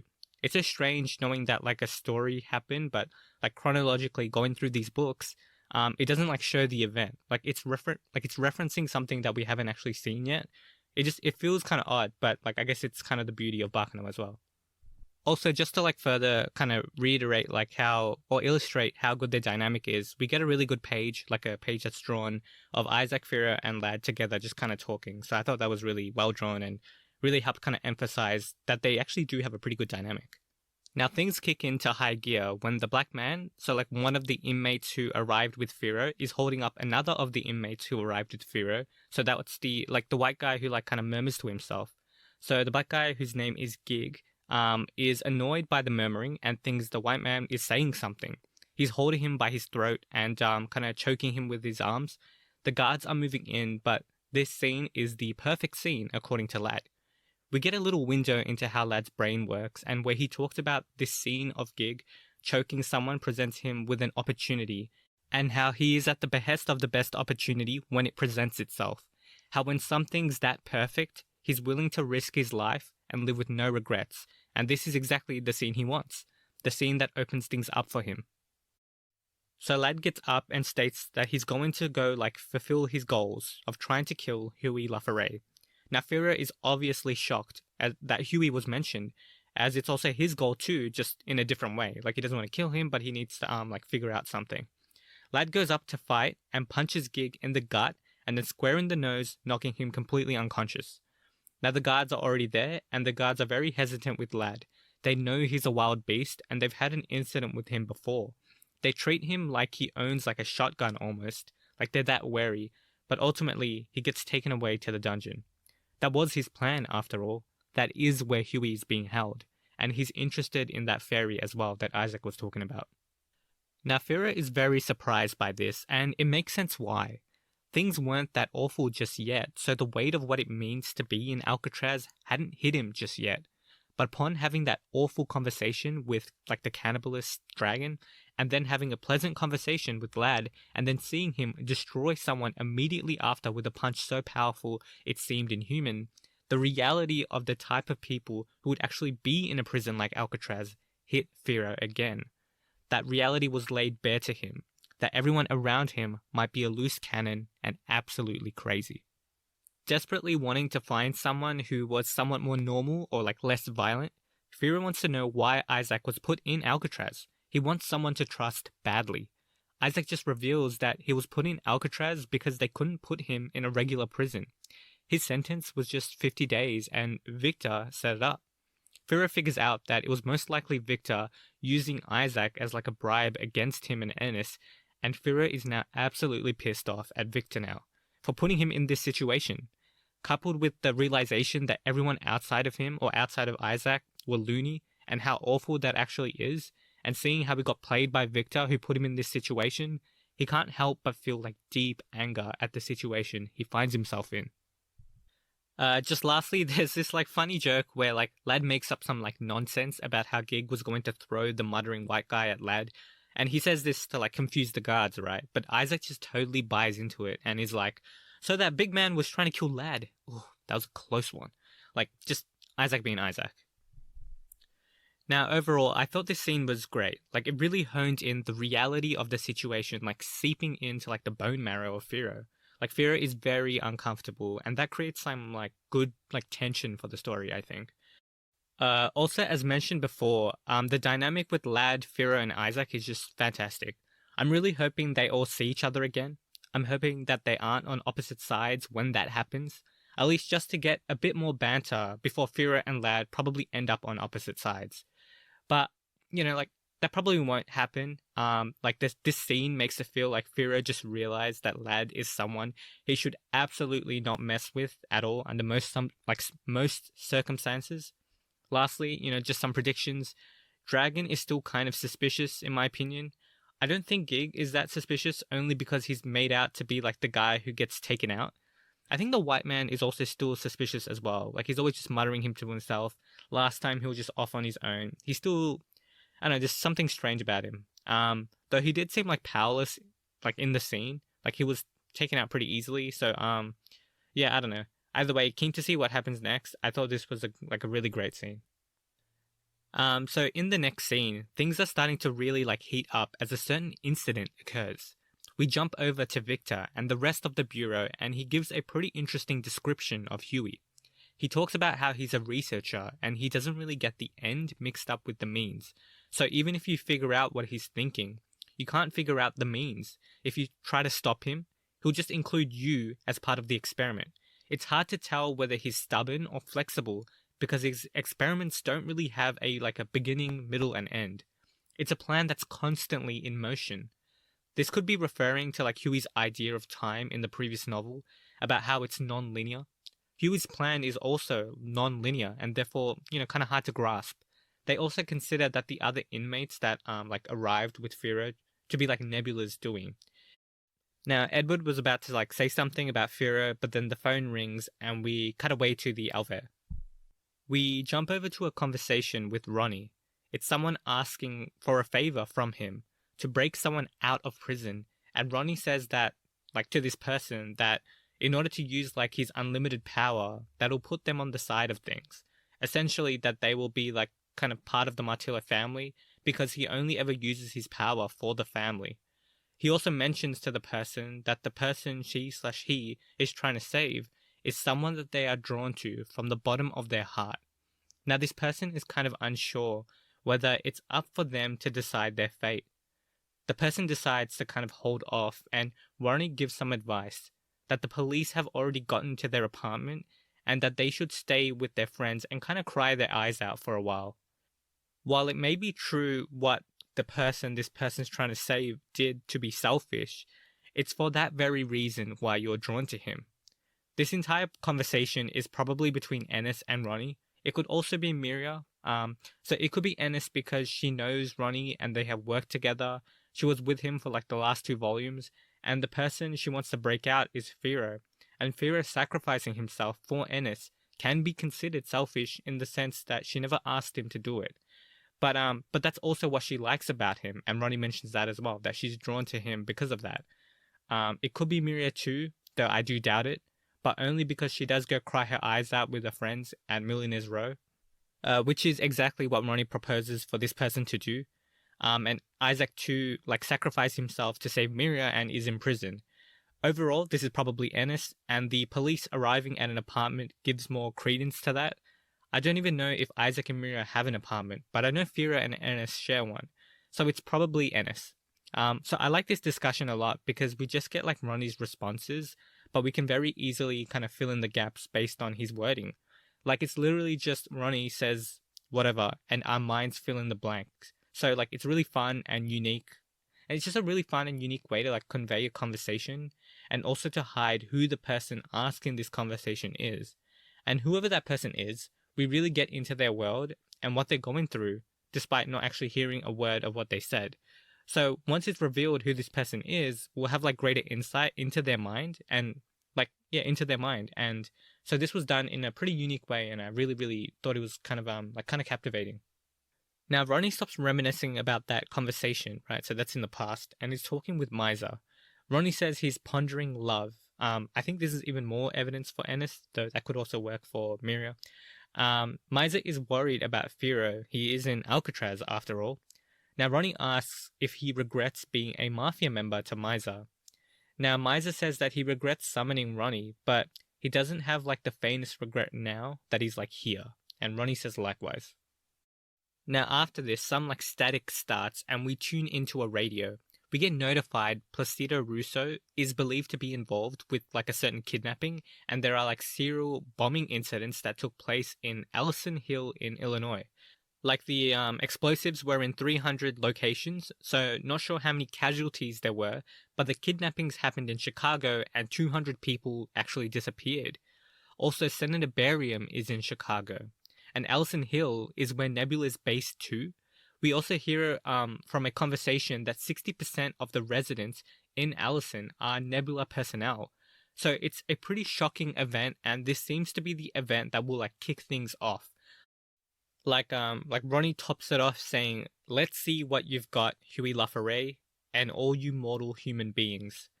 So based on Nebula's involvement in the incident, and also the implications that Huey was also part of this incident, the ball is rolling now. Like, things are heating up.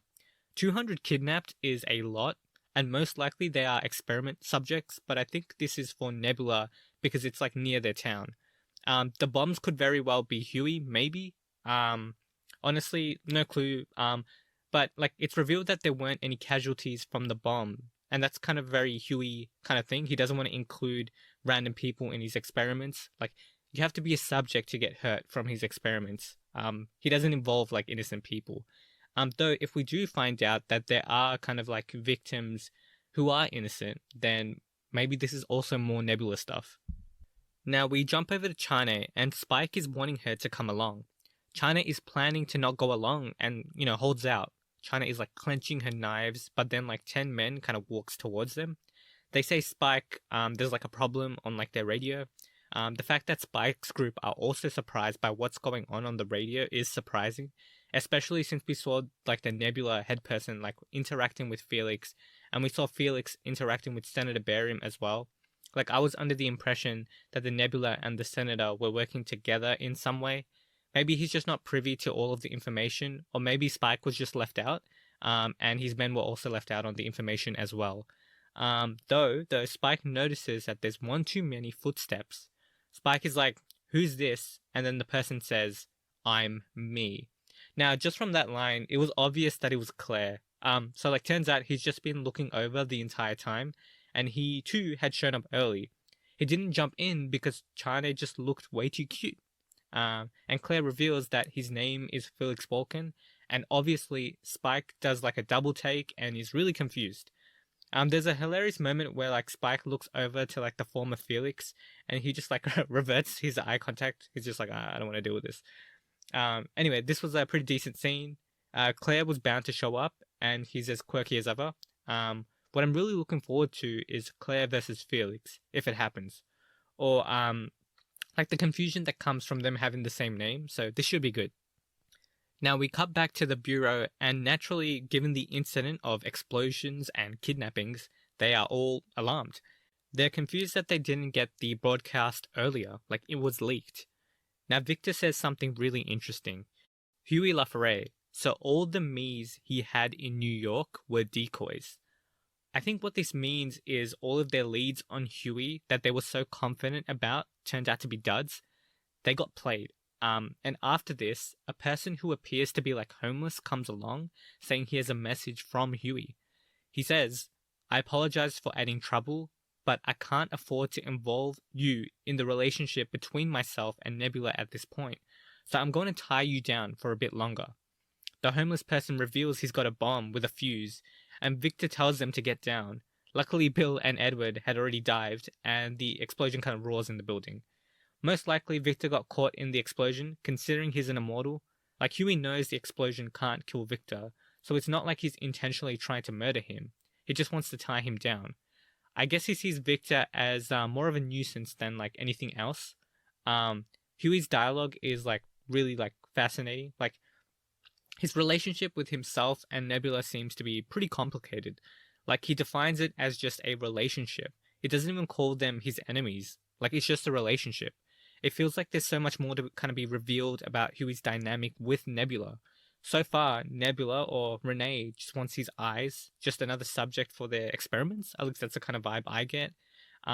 They both talk about each other like they're just subjects. Or maybe it's just the way Huey talks, I don't know.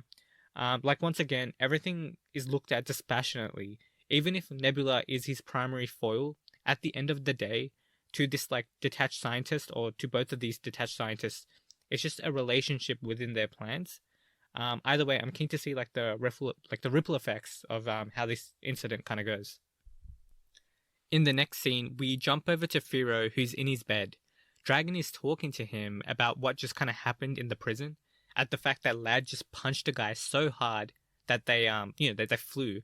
Firo just wasn't particularly enamored by this conversation with Dragon. He doesn't really like Dragon. Though there is an interesting part talking about Peter Pan. Like Firo finds it ironic that despite Claire really admiring Peter Pan, like this boy who doesn't want to like grow up, Firo was the immortal in the end of it. Like, Firo thinks to himself that he'll mock Shez by calling him Peter Pan, which I think is pretty apt description for Shez. Like, there's a certain unwillingness to grow up that you get from Peter Pan, and Shez too. So, though for Shez it's kind of like a darker twist. Dragon also says that his English is really good, and it's not like he lived in like an immigrant community, but Firo remembers him talking well with like the other Asian like inmates as well. Now, before his doubts about the guy he's talking to could actually kind of fully form, a guard kind of appears. He comes in and like rips the blanket off Firo. The guard was like holding a knife and basically says that he basically ends up using the knife to frame Firo. He makes it sound like Firo found the knife, and so as punishment, he takes him to the dungeon. As Firo is being like taken away, we see like Dragon smiling. Like, what does that mean? Like, perhaps I don't know, I might be like interpreting this wrong, but I don't think Dragon planted the knife. Like, I think that smiling is just him being creepy. Like, the guard was just holding a knife and made it seem like Firo stole the knife as part of the show. Like, I don't know what Dragon's role is in all of this. Like, if he is one of like Huey's men, but he's definitely mysterious for sure. Probably Nebula, but I mean, we'll see. Now, Firo quickly puts two and two together that the guard is someone who works directly for Misery. The guard wants to like speed things up and have Firo and Huey meet. Firo notices that doing something like that is very unlike Misery. Like, he tends to be more cautious. it doesn't like it's not a risk that Misery would be willing to take. The guard confirms that this is kind of the case. And Fira puts together that the guard doesn't just work for Misery, he also works for Huey. So he's a two-timer. Now, Fira is taken into the cell that Huey is kind of held in. He notices that it has like windows, and he thinks about how Huey could like crush himself to escape, but also how easily they could also trap Huey in this situation. For example, they could easily make Huey suffer for like an eternity. Noticing that, Fira actually thinks that Victor might actually have some sort of kindness within him. The guard also mentions how Huey is wanting to leave soon. Either way, Fira walks into Huey's room, and this is where things get like really, really interesting. So the second like Fira walks in, he notices Isaac is sitting down on a chair. Now Fira is obviously surprised to see Isaac, and Huey comes out with his left hand. Now obviously having in hand kind of come towards Fira's muscles go on like full alert, and he's very wary. And he like kind of jolts out of the way. Though his concern does decrease once he realizes it's just Huey's left hand, not his right hand, the one that could actually kill him. Huey comments on how Fira has good agility and how his skills are on like a similar level to Denkuro or Nile. I thought this was an interesting comment because we get to learn about how Fira would actually stack up in strength against other immortals. It's an interesting tidbit to keep in mind because all this time I never saw Fira as like super strong despite his like immortality. Like I know he's very strong. Like he did kind of beat Miser, but I couldn't actually tell how strong Miser was either. So yeah, like everything else considered, I like that we get to know that like Fira is quite a skilled fighter. That's good to know. Now, Fira is very wary to start a conversation with Huey. In fact, that's a general state of this entire conversation. Fira is continually getting frustrated by Huey, or concerned, or put like one up by him. Like Fira sees Huey as this separate being who is the cause of like a lot of chaos in his life, and who is also the target of his mission, and also just someone he just can't fully comprehend. Like these three ideas are like pervasive, like all throughout this conversation. It really helps like immerse you into the conversation between these two, and a lot of like Fira's responses to Huey's questions, like thinking what he's saying doesn't make sense or getting confused by his pranks, are very much like the journey the reader's going through as they're reading this portion as well. And it's not like what like Huey's saying is completely illogical. He's actually very logical to an extreme degree, and any extreme will be like met with a certain amount of like confusion because it's so out of the ordinary. So Fira is like hesitant to ask his first question, but then after a bit, he asks it. He asks Isaac why he's there. Isaac gives a fairly like nonsensical answer, of course. And eventually Huey asks Isaac to leave and thanks him for the stories that he got to hear. Isaac says something funny. He asks Huey to endeavor to make the people in the prison more happy. They're, gloomy for some reason. I think this line is actually really important. I mean, it's also really funny because, it's prison. Like, what do you expect? Isaac is a prison. But also, I think it's important in the sense that it helps highlight the similarities between Alma and Isaac, which Huey notes, like, kind of towards the end of the scene. Alma always wants to make things positive. He feels the need to do that. Isaac also makes things positive as well. Though, in my opinion, the way in which they deviate is that Alma, while being like certain, has like a certain scent of like delusion. He's also quite cognizant of his own delusion. Like he knows that like what he wants is kind of extreme. Like he's not fooling himself all that much. Isaac, on the other hand, his positivity stems from like complete ignorance. And of course, people, of course, people are going to be gloomy in prison. Like Alma would recognize that more forthcomingly. And Isaac just doesn't even register. So yeah, I thought that was pretty cool. Now, after Isaac leaves, we get a slight shift from Huey. His smile that was so kind of bright, I mean, it wasn't like super bright, but it was kind of bright, becomes like more cold.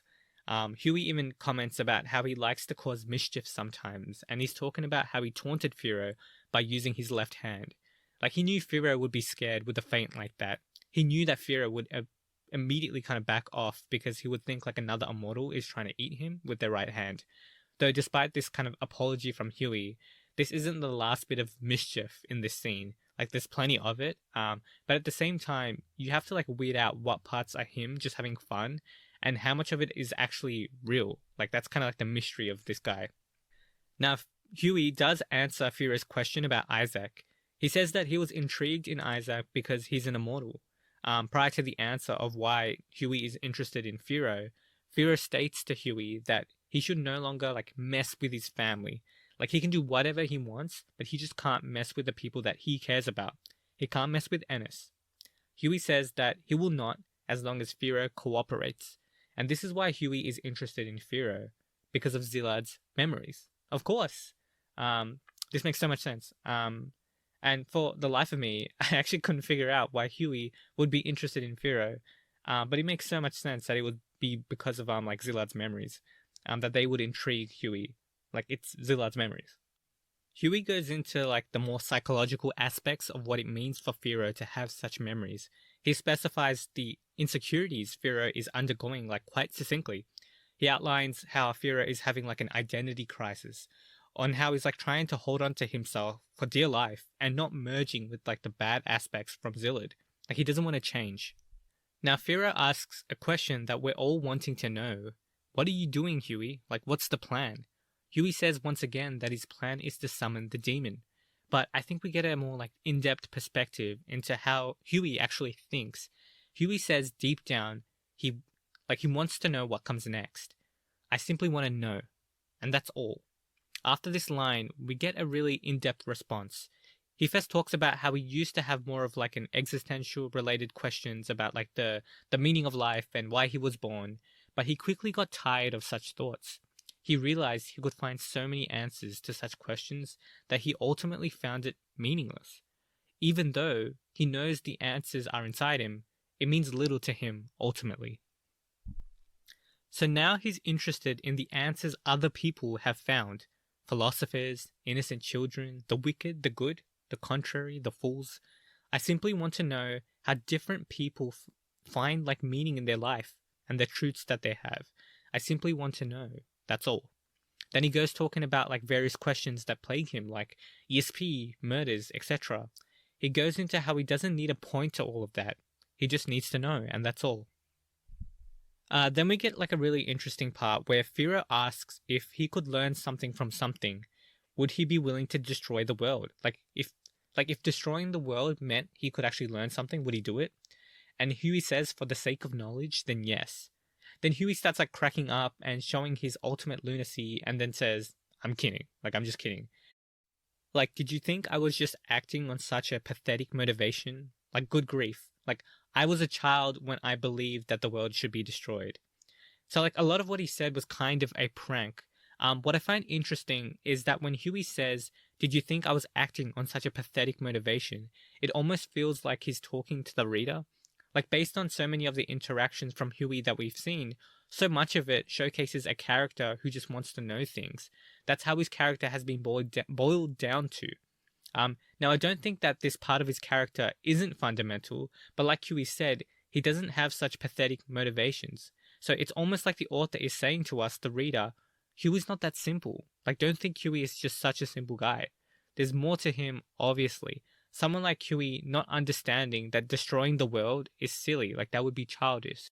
Like, yeah, he does have like an internal yearning to just know things for the sake of it, right?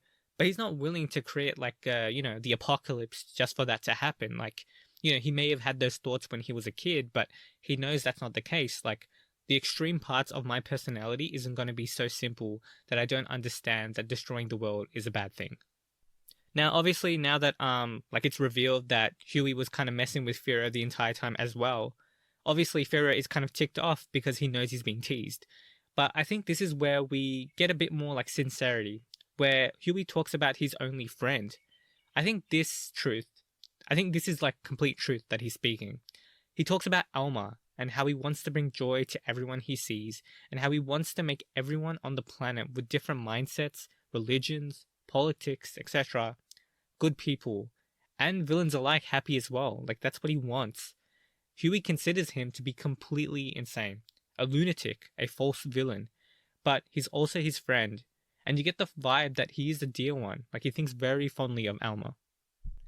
So Huey cuts to the chase, essentially, and says that what he wants to do with Firo is business, actually. he'll compensate him with cash for the information he provides him from Zillad's memories. If he doesn't, if he does that, sorry, then Ennis is fine. He'll order Christopher to never approach Ennis again. Huey also states that he will give Furo like a few days to kind of ponder it, and that also that he will be leaving soon.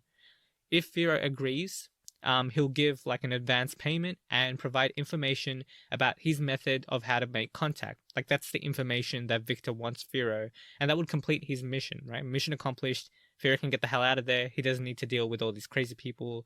Everything would be all good for him. Now we end the scene with a pretty fun line. Furo asks, "What the hell are you?" And Huey says that he's merely a researcher. Obviously, the Victor and the Senator don't seem pleased with this idea that's been reiterated, so I think this idea of Huey being a researcher is kind of integral to Huey's character. Like, while I think Huey just wanting to know stuff is a real aspect of his character, that wanting to know does seem like an attribute that any researcher would have, right? You have to have a certain amount of curiosity. That being said, Huey also scoffs at the idea of wanting to know so much that you would destroy the world. So his knowing has a cap, or he sees like the folly in that kind of thinking, or just wanting to know. He sees the folly in that. So perhaps the question we should have isn't if Huey is a researcher or not. It's more like, what kind of researcher is Huey? Like, what is research to Huey? And that's how the scene ends. Oh, actually, like lastly, like Lisa pops by and we get more information about like Huey's character. She talks about how there's an enemy who keeps getting in her way, a guy with a big ass wrench. Yeah, and I'm pretty sure it's Graham, right? And that the Lamia members can't do anything about him, so he's plenty strong. I doubt that they're talking about Christopher, or Chi. Like Chi was incapacitated as far as we know, and Christopher was like badly hurt, and I don't know, we don't really know what happened to him.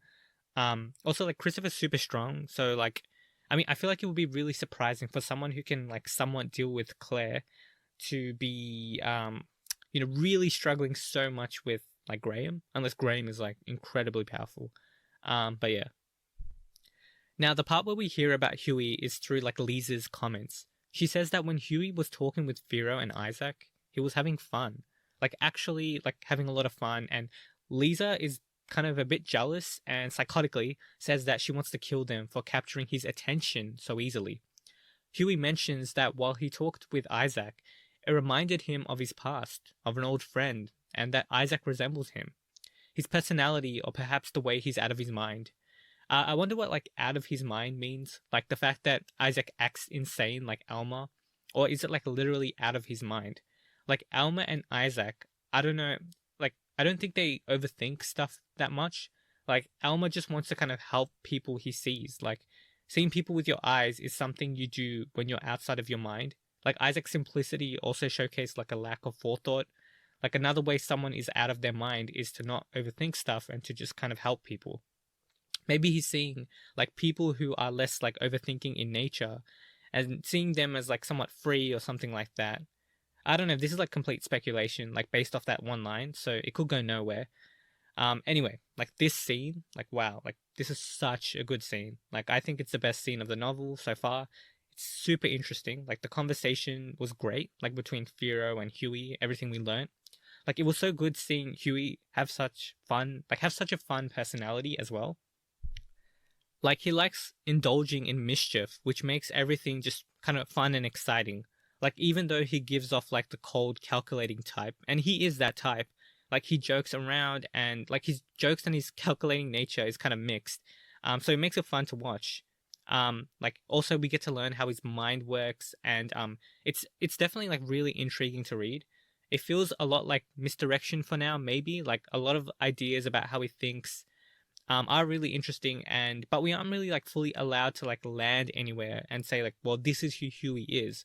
Like it's still pretty vague, all things considered.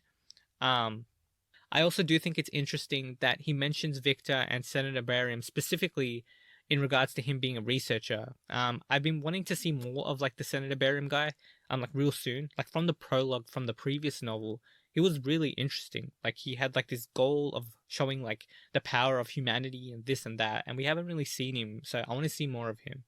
Like furthermore, it feels like Graham will be like part of the story and not just a character that we're getting that's just getting mentioned. Like he might just be in like the next novel or maybe at the end of this one. I'm not sure. So there's a pretty good amount of hype going for him as well, and I think that's enough to make him interesting. Overall, I loved getting into like Huey's psyche and Firo and their like dynamic. Like Firo is a really good character for Huey to also bounce off. Um, Same with like Isaac, and I wonder what decision Firo will actually make. Like will he help Huey or will he not? Either way, like the fact that Alma is also like so intertwined with Huey is also just really good. I feel like I've said that a bunch of times. I just really loved that connection, and it shows like the more subtle parts of Huey's character. It was really great seeing that like Isaac and Alma have similarities, but then also like you know what the differences are as well because Alma is like a fully fledged character and so is Isaac. So that was also like super good to see.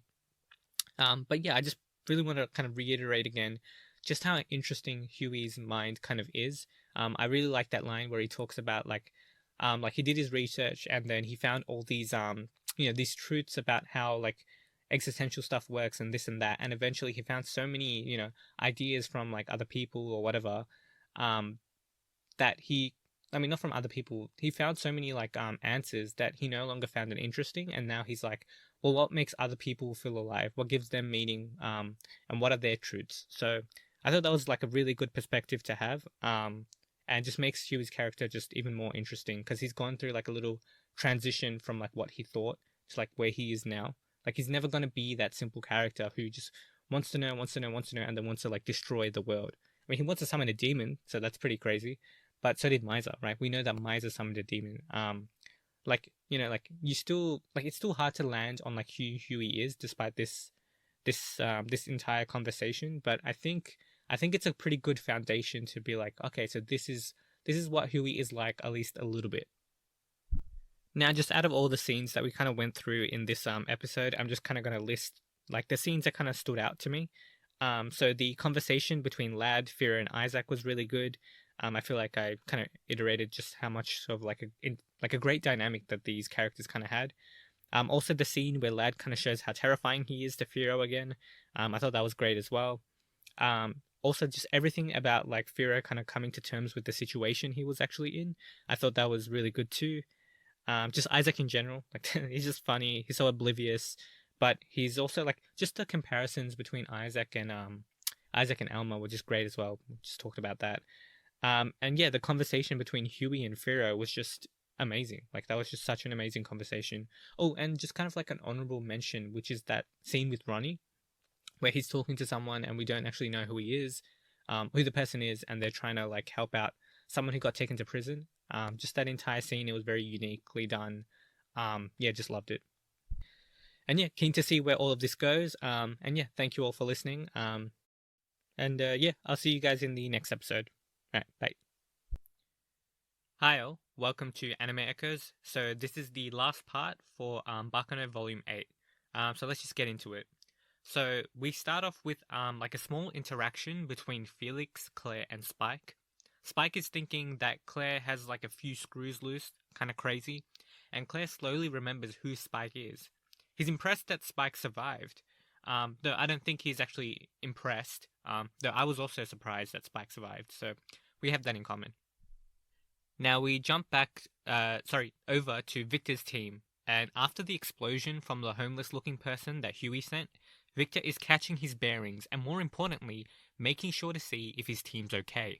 We get a funny moment where his subordinates are actually kind of touched by the fact that Victor showed that he cared about them, though Victor's relief doesn't last particularly long.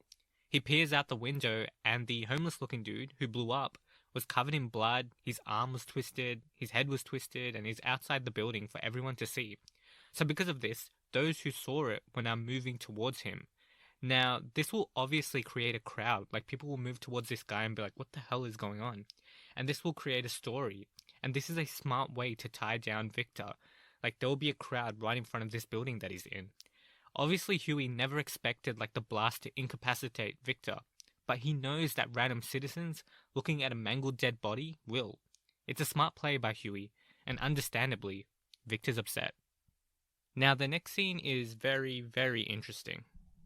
So Jacuzzi's freaking out because he just heard that 300 explosions just went off, like he heard that over the radio. Now everyone's trying to just calm him down at Millionaire's Row. A doorbell kind of interrupts this cry fest, and Jacuzzi goes to open the door. Surprisingly, it's Tim. Jacuzzi's very happy to see that Tim was okay, and the same to Adele. I honestly also felt this was kind of surprising. I didn't think that Tim and Jacuzzi had developed like much of a bond in the last novel, and there's even a comment saying that Jacuzzi had just forgot the trouble Tim had caused him. So it kind of makes sense, I guess, for me to be like, wait, they formed a bond throughout all of that. He also immediately kind of forgives Adele and thinks nothing of it.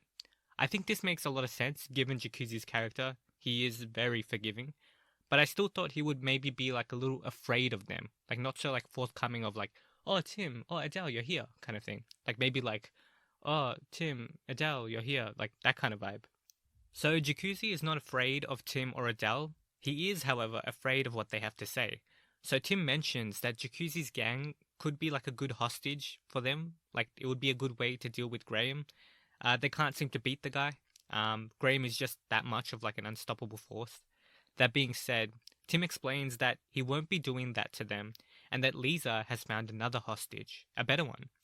At this point in the story, I honestly couldn't figure out who the other hostage was, but in retrospect, it makes a ton of sense. Tim mentions that Jacuzzi should do his best to not get dragged into the mess that's happening right now, that the twins are always right there. It's better to assume that. Then interestingly, Tim says that if a twin is here, the guy may not actually be a traitor, and you'll definitely have information like an information leak on your hands. That the twins, Sham and Hilton, are like that. So there might be a twin in Jacuzzi's group. I think that's what Tim is saying. Also, it's further iterated that the twins are peculiar beings. One name controls 1,000 faces, and the reverse is also true. So this makes it sound like the twins are a large like hive mind, a huge spanning like hive mind that's connected to like many people, and then all the thoughts are like connected and collated. It's further stated that it's not about whether the twins are strong or weak. Even Felix, even if we killed them, we probably couldn't actually kill them. So all of these are interesting lines, but honestly, I don't really know how any of this works. Like, I'm pretty kind of certain on like the hive mind idea that it's probably like a bunch of minds kind of connected or something like that. But for the most part, they just like name dropped Felix. I don't really know what's going on, to be honest. So yeah, keen to see what happens next. In the next scene, we jump back to Firo. He's kind of just like watching the days go by after his conversation with Huey. He's getting sick of being in prison, and he's developed a deep sympathy for those who have stayed in for longer. Like it truly felt like hell for him. Though there is one thing on his mind that's like bothering him. Dragon, that Asian man, was one day just up and about, and then he bit into the ear of someone. He ripped it off clean, and Dragon explains to Firo in this incident that the guy was, like the person he bit, was shit-talking his Asian crew, but then he says, well, anybody would have worked. I initially thought this meant, like, anybody would work because I'm willing to taste the blood of anyone. Like, I'm after any flesh. I don't really discriminate. But on further thought, that line was super suspicious. Like, it feels like Dragon has, like, some sort of plan or goal. Also, the other two members who arrived with Dragon were also in the dungeon. It's really suspicious that all three of the inmates that arrived with Firo are all in the dungeon. I remember thinking how like suspicious this all was, and then Firo was also getting like called into the dungeon with the same knife scheme. Like just things were kind of happening, and it was like we jump over to Lad in the dungeon. He's just clanging away with his chains. Most people would be going crazy in the dungeon, but not Lad. It hasn't like weakened him a bit. Now someone appears to him and asks if he's Lad Russo. Lad puts together pretty quickly that this is the Tinkerbell that Isaac was talking about. The Tinkerbell speaks saying that he's got a good friend named Graham Spector, right? So you would be the perfect hostage so that they could actually kill this Graham guy. It's also said that the Tinkerbell has black hair and golden eyes, so it was pretty obvious that it's Lisa. So Lisa is going to take hostage of Lad, and I know Lad's chained up and all, but he's crazy, so I'm scared for Lisa, not for Lad at all. In the next scene, Firo's talking with Huey. Firo says that he'll go along with Huey's plan on having access to like Zilad's memories on one condition. Huey has to ensure that this transaction between them is done with the entirety of the Martillo family. Firo has taken an oath to the family and he takes it very seriously, and any transaction has to be done through them. Firo also is not interested in how Huey is sending out information, and as Firo is about to refer to the guard, he finds him on the floor, unconscious, and someone unexpected walks in. Huey's like, "Is this Felix Walken?" And this guy says, "I sold that name to somebody a long time ago. Now I'm nameless." So I was thinking, how could Felix Walken be here? He was just with China and Claire. Like, there's no way Felix could be in the dungeon. Did he teleport? Did Lisa, like, pop out of nowhere, grab him, and then bring him in? But then Lisa was just with Lad. But also, why would Lisa not tell Huey? Like, Huey was like, "Who are you?" Like, she's super loyal to Huey, so that doesn't really make sense. I couldn't figure out what was going on at all, and I was definitely scratching my head. It was really confusing, but, the next scene is huge. And my question was answered immediately. Like, so I loved this reveal. So Spike is trying to run from Claire, and Claire goes on the attack. The former Felix kind of grabs Claire's leg, and Claire comments on how, like, strong and good he is. The former Felix asks Claire who he inherited the Felix Walker name from, which is odd at that time because I was like, didn't he get it from you? Now Claire says that it was from a woman who was about 30. So this was massive. So at this point, it became clear that there was more than one like Felix Walken, and that this name had been like transferred around between people over and over and over again. So this was huge. And I was thinking, like, who else was this person, like this Felix Walken name? Like, who else took this name? Now China and Claire stopped chasing after Spike, and the former Felix, because China is like worried about Jacuzzi. Now we get another bombshell that the former Felix sold his name not to just one person, but to three: an Asian man, a black man, and a white man. So this was incredible. So all of those inmates that came with Firo at that time were all Felix Walkens. So I'm guessing that this means that they were also like hired by Nebula, maybe, like just like the current former Felix. So anyway, this was crazy. This blew my mind. Like, I loved this reveal. It just like recontextualizes everything. So it's not just one of the inmates that was sus. They were all sus. Like, this reveal really threw me for a loop, and it was set up like so well as well. Like, hats off to the author because it definitely just threw me for a loop. I loved it. And I do wonder, when Claire talks about Felix Walken being the second strongest, if he's talking about just the former Felix, so the guy who was just fighting, that we saw him interacting with, or if he's talking about all of them kind of put together. Either way, awesome scene, like so good. Like, I audibly gasped, like, no way, when I was reading this. It was just so good. So we immediately jumped to Firo, and the person who entered Huey's prison wasn't just one person, it was three. It was the inmates: the Asian man, the black man, and the white man. And they were hired by Nebula, and we find out that Felix Walken was a symbol for hired killers. But the trio here were the ones who kind of created the name of Handyman in New York. So this means that Felix Walken and how the name got passed around is going to have like quite a history. Like, how many centuries has it traveled? Am I thinking too far? Or is it just within the century? I don't know. Anyway, Fira is confused by all of this and is very much just kind of like stepping to the side. The trio goes to attack Huey, who says he's no good at fighting, but then we hear tack, tack, tack.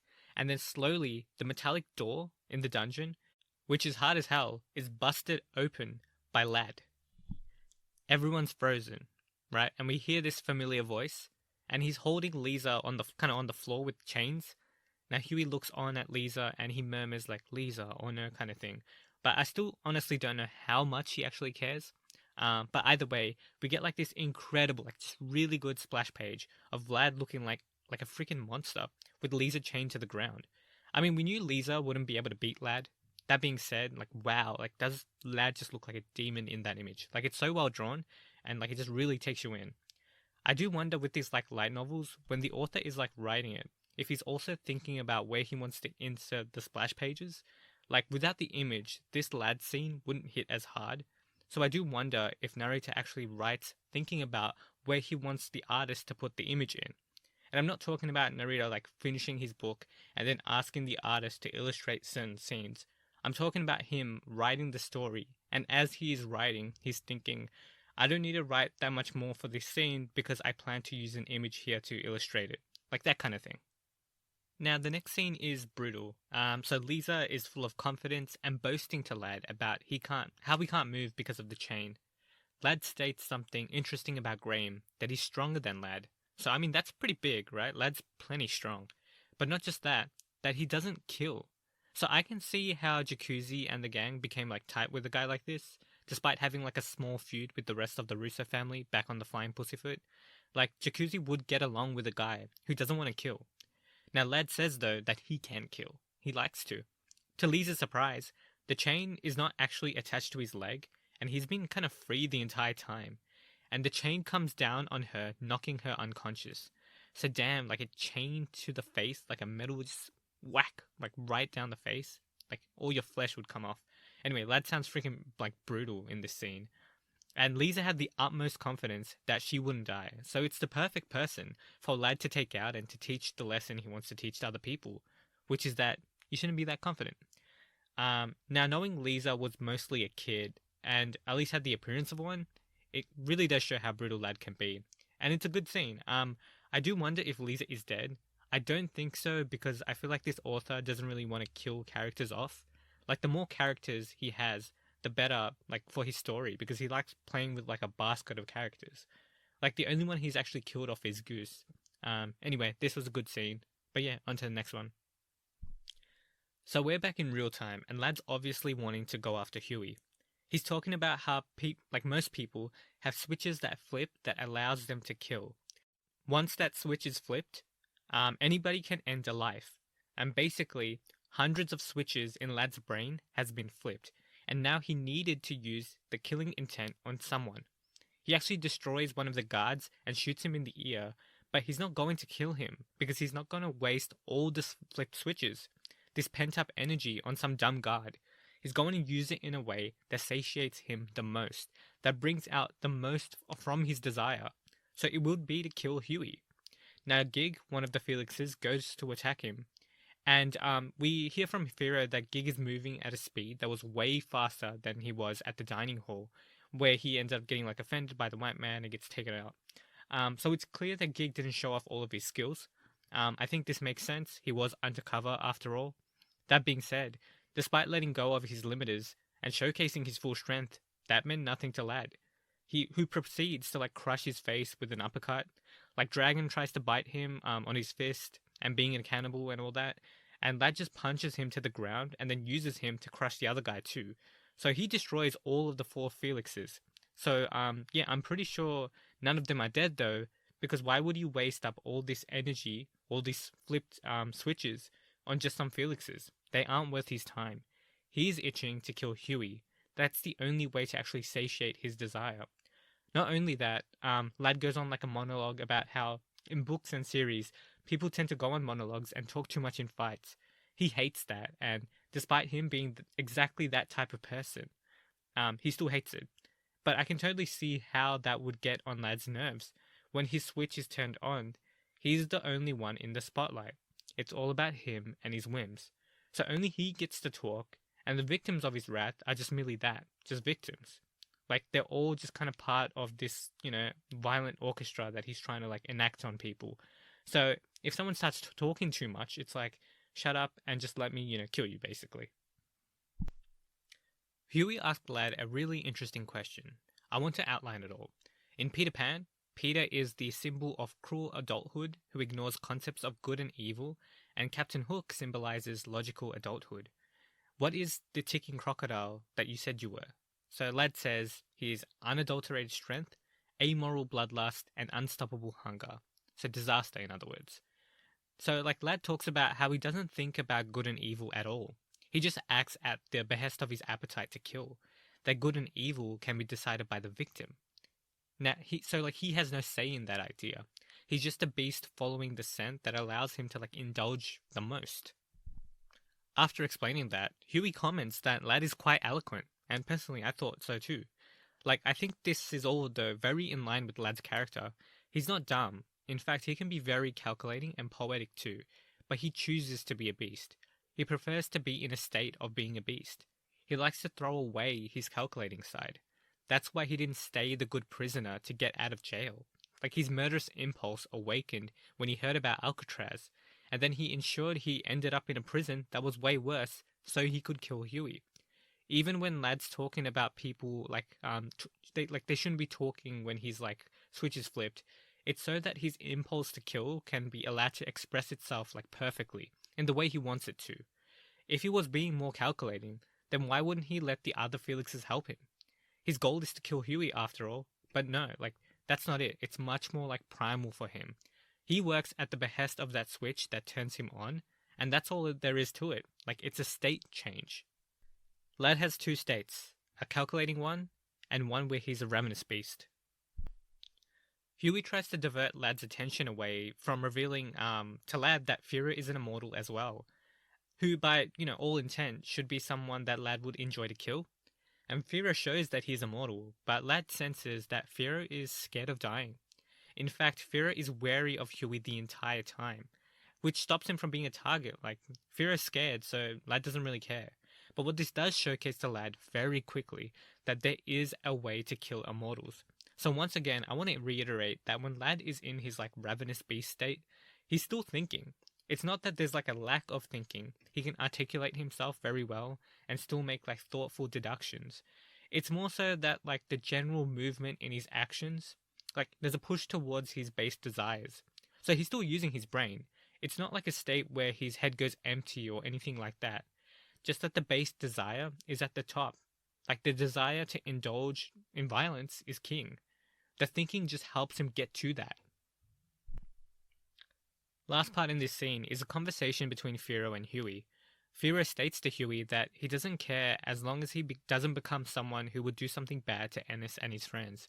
He doesn't care who he ends up becoming as long as as long as the world around him is peaceful, as long as Ennis and his friends are at peace. Even if he's just a dream somebody near him is seeing, it's fine. Now this is interesting, and I'm not 100% sure what he means by this, like the idea of just being a dream. But yeah, we'll get into that. So a dream is something that isn't real, like it's ethereal and it's like fictional. So if you're like a dream someone is seeing, then that would mean that they aren't fully seeing you. But I don't think he's talking about like people not literally like seeing him with their own two eyes. I think he's talking about people not seeing the real him. So even if the people around him don't see the actual him deep down, it's okay as long as the world around him is peaceful, as long as Ennis and the others are fine. So not even the need, so he doesn't have the need for people to see the real him. He also says that he used to argue with Claire about this idea. Claire believes deep down to be the center of the universe, so to not care about yourself as a person would be a belief that goes like completely opposite to how Claire thinks. Claire believes that he is the one true important person, but Führer thinks the opposite. He's actually not all that interested in himself, but he cares about those around him and ensuring that they're at peace, that they're okay. I don't think Führer, at least at this point, cares about being seen kind of properly, like as a complete person. That's what I got out of these lines, but I'm not too sure, but like this is what I got. Now, either way, this scene was fantastic. So Lad was a menace, and also his character was explored more, which I really liked. I think we understand Lad just a bit more. Like there was more emphasis on the switch that he works on, which I thought was really, really good. Like I loved all the Lad stuff, and Lad's just always super intimidating. Like he's such a monster, and he has such a big presence that it really adds to the scene. Führer was also like really interesting, as mentioned before. And seeing Huey not even frightened was interesting. I mean, it's very in line with his character. Personally, I was scared for him that Lad was there the entire time, but seeing that Huey doesn't seem to be afraid at all, yeah, Lad was right. He really doesn't think he's not gonna die. So maybe he doesn't care, you know? But yeah, this scene was really, really good, really intense. Lad kept amping up the terror, which made me feel like I was on the edge of my seat, so that was really good. Now we jump over to the police station, and let me tell you, we are in for a reveal. So Victor's for the most part, he's admitting defeat at Huey and thinking that Führer either got eaten or joined Huey's side. Edward, the person Führer's had like a bunch of run-ins with, is saying that he shouldn't be like so sure about that. Surprisingly, or perhaps unsurprisingly, Edward says that we shouldn't think too little about Führer. After all, he didn't move in like the underworld just by sheer dumb luck. Edward's not saying that Victor should hope for something positive from Führer or anything like that. It's just that like he shouldn't ignore Führer because at the end of the day, Führer is a gangster and a villain. So back to the room with Firo, Huey, and Lad. Firo actually hits Huey with something that makes him fall and unable to move. He felt pain kind of within his spine, and Firo says with a cold voice, "You said the Felix who'd come after you was a group of 4, yes? Well, there were actually 5 of them. So, Firo is a Felix. He took on the name. So, like, when did this happen? We get this, like, amazing, like, page of, like, Huey falling down, and Firo just looking cold. Like, I didn't expect this at all. Like, this was such a crazy reveal. And not just that, like, how did that come to be? Like, I feel like we aren't being given, like, the full story. Like, at what point was Firo a Felix? And not only that, the other group of 4 didn't seem to know that he had that name. Also, I don't think Firo knew those other 4 either. So he must have got that name from someone. Like, was he and is he working with Nebula now? Like, what changed? What happened? Like, and when are we going to know this? So we hear that Firo is about to put his right hand onto Huey's head, and Huey's thinking kind of delightedly that he was so sure that there would be no surprises, that there wouldn't be anything out of the norm, that he had it all planned out. But Elmer, it's just as you said, this is what makes things interesting. With this line, we end the scene thinking Firo may have eaten Huey, but we see this is not the case. So Lisa is alive, and she awakens and realizes that she's been out for like an hour and 27 minutes. I wonder her being able to like gauge how long her body was out for with like perfect accuracy is like an indication towards like the power she actually has, that she can like quickly figure out when her body has been unconscious. If she does have like a certain hive mind capability, I do wonder if her other copies also became unconscious when Lad attacked her.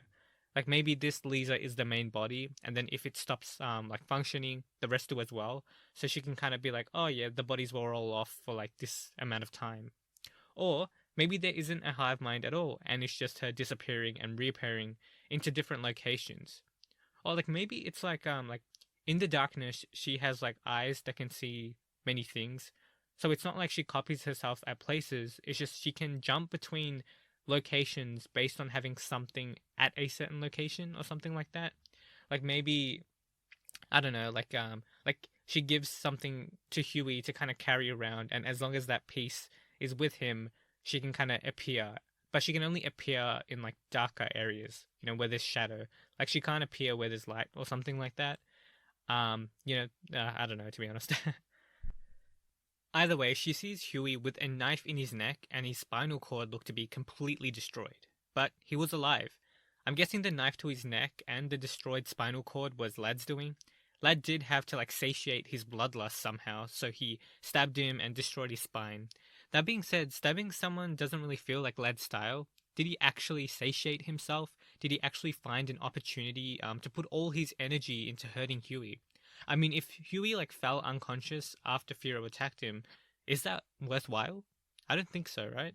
Like I think something went down between Lad and Firo after Firo made Huey unconscious, and I don't think Lad would be happy with Firo for taking away his prey's consciousness. Now Huey gets up and he checks himself and sees that he's okay. He doesn't really feel much of a difference, though he does find it odd that his left eye wouldn't open. And then when he tries to open it, Lisa opens it and finds a gaping hole. This was the Felix Walken mission, to get Huey's left eye. So clearly, the Felix mission has been fulfilled. Knowing that Firo is going with that moniker as well now, Firo must have taken his left eye. Also, with Huey being an immortal, how else can someone like take an immortal's eye without the other person being an immortal too? Like if you rip away his eye, it's just gonna like try to get back to him, right? Maybe like Firo like sifted through Zillad's memories and found a way to steal his eyeball, or steal parts of like an immortal without it regenerating. Oh, actually, maybe his eyeball was just stolen and then encased in something. Yeah, like the eyeball is trying to come back to Huey because it's his, but it can't because it's been separated from his body and then encased in something. That's probably it. And either way, like Huey doesn't like think too much of it and continues to like smile and captures his daughter's anguish into his mind, and thinks he's a terrible person for doing so, and then just decides to like resume his experiment. It was mentioned by Victor that if something happens that wasn't within Huey's plans, then he'll just adapt. So it doesn't matter that he lost his eye or anything like that. He'll just adapt. He'll just keep going. There's no point where the experiment begins or ends. The experiment is constant and alive. Anyway, that's basically the end of the novel. So, just as like the epilogue section, we then jump back to Sham, who was the one who's like telling the tale. He also says that once he hears about what happens to Chicago, he'll tell us more about what happened after that. So I'm guessing Volume 9 will be Chicago, and then Volume 10 will be the after that. I also liked how this scene like laid out the mysteries we should be paying attention to. Like, who is Graham Spectre? How did Lad's chains come off? How did Firo gouge out Huey's eyes? What happened to Firo and Lad after that? How's Huey contacting Firo? Like, these are all good questions, and the one I didn't think of was how Lad got his chains off. I kind of just accepted it, but yeah, that makes sense. Like, we need to know how he got it off. Like, Lad can't just break his chains. Something must have happened. We also get a little like tidbit into Sham's character, how he's similar to Huey in the sense that he's interested in the like the information that people can provide. Just like how Huey is interested in like the meanings and the truths of other people, Sham's also interested or satiated by like knowing as much information as possible. It also talks about like the mystery of the twins and the destiny of the twins. So these twins, they're just really interesting characters that I just want to learn more about. Now, the next scene, we jump over to Isaac, who's like finishing his like sentence at Alcatraz. He's talking to Misery, and he promises to do good in the world. I'm glad we get to see Misery again. I thought he was actually a pretty cool character, even though we didn't really see much of him. Isaac thinks so too, and what's hilarious is that Misery was actually giving Isaac some wages for his prison labor. So I thought that Isaac was just being silly, saying that the pay wasn't great for the labor he was doing, but he was actually at work, like he was getting wages. So that was actually happening. So that I just thought that was like hilarious. We also get kind of like a heartfelt moment where Isaac is looking on at Alcatraz with like light beaming through the infrastructure, and he makes Isaac remember his past and that he's seen Alcatraz multiple times. Is he saying that he's arrived at Alcatraz a bunch of times? Because I feel like that would be really weird for him to have gone to prison over and over again. I don't think that's what he's saying. I think what he's saying is that he's viewed the island like many times when he was young from like far away. Anyway, like seeing that he's free now, that just made him want to see Miriam more. The money he got from his prison time was pretty awful, so he couldn't even like find a way back home. Interestingly though, he thought about going back to his family because they were close. So this would also tie into the idea that he's seen Alcatraz from a distance like multiple times because he lives close.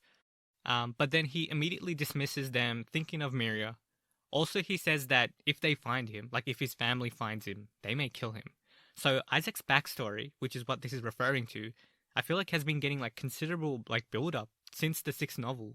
So I'm really interested to hearing about his family, his past, and then where or like how him and Miria met, or if Miria was the cause for him to kind of like get out. Like, how did all of this come down?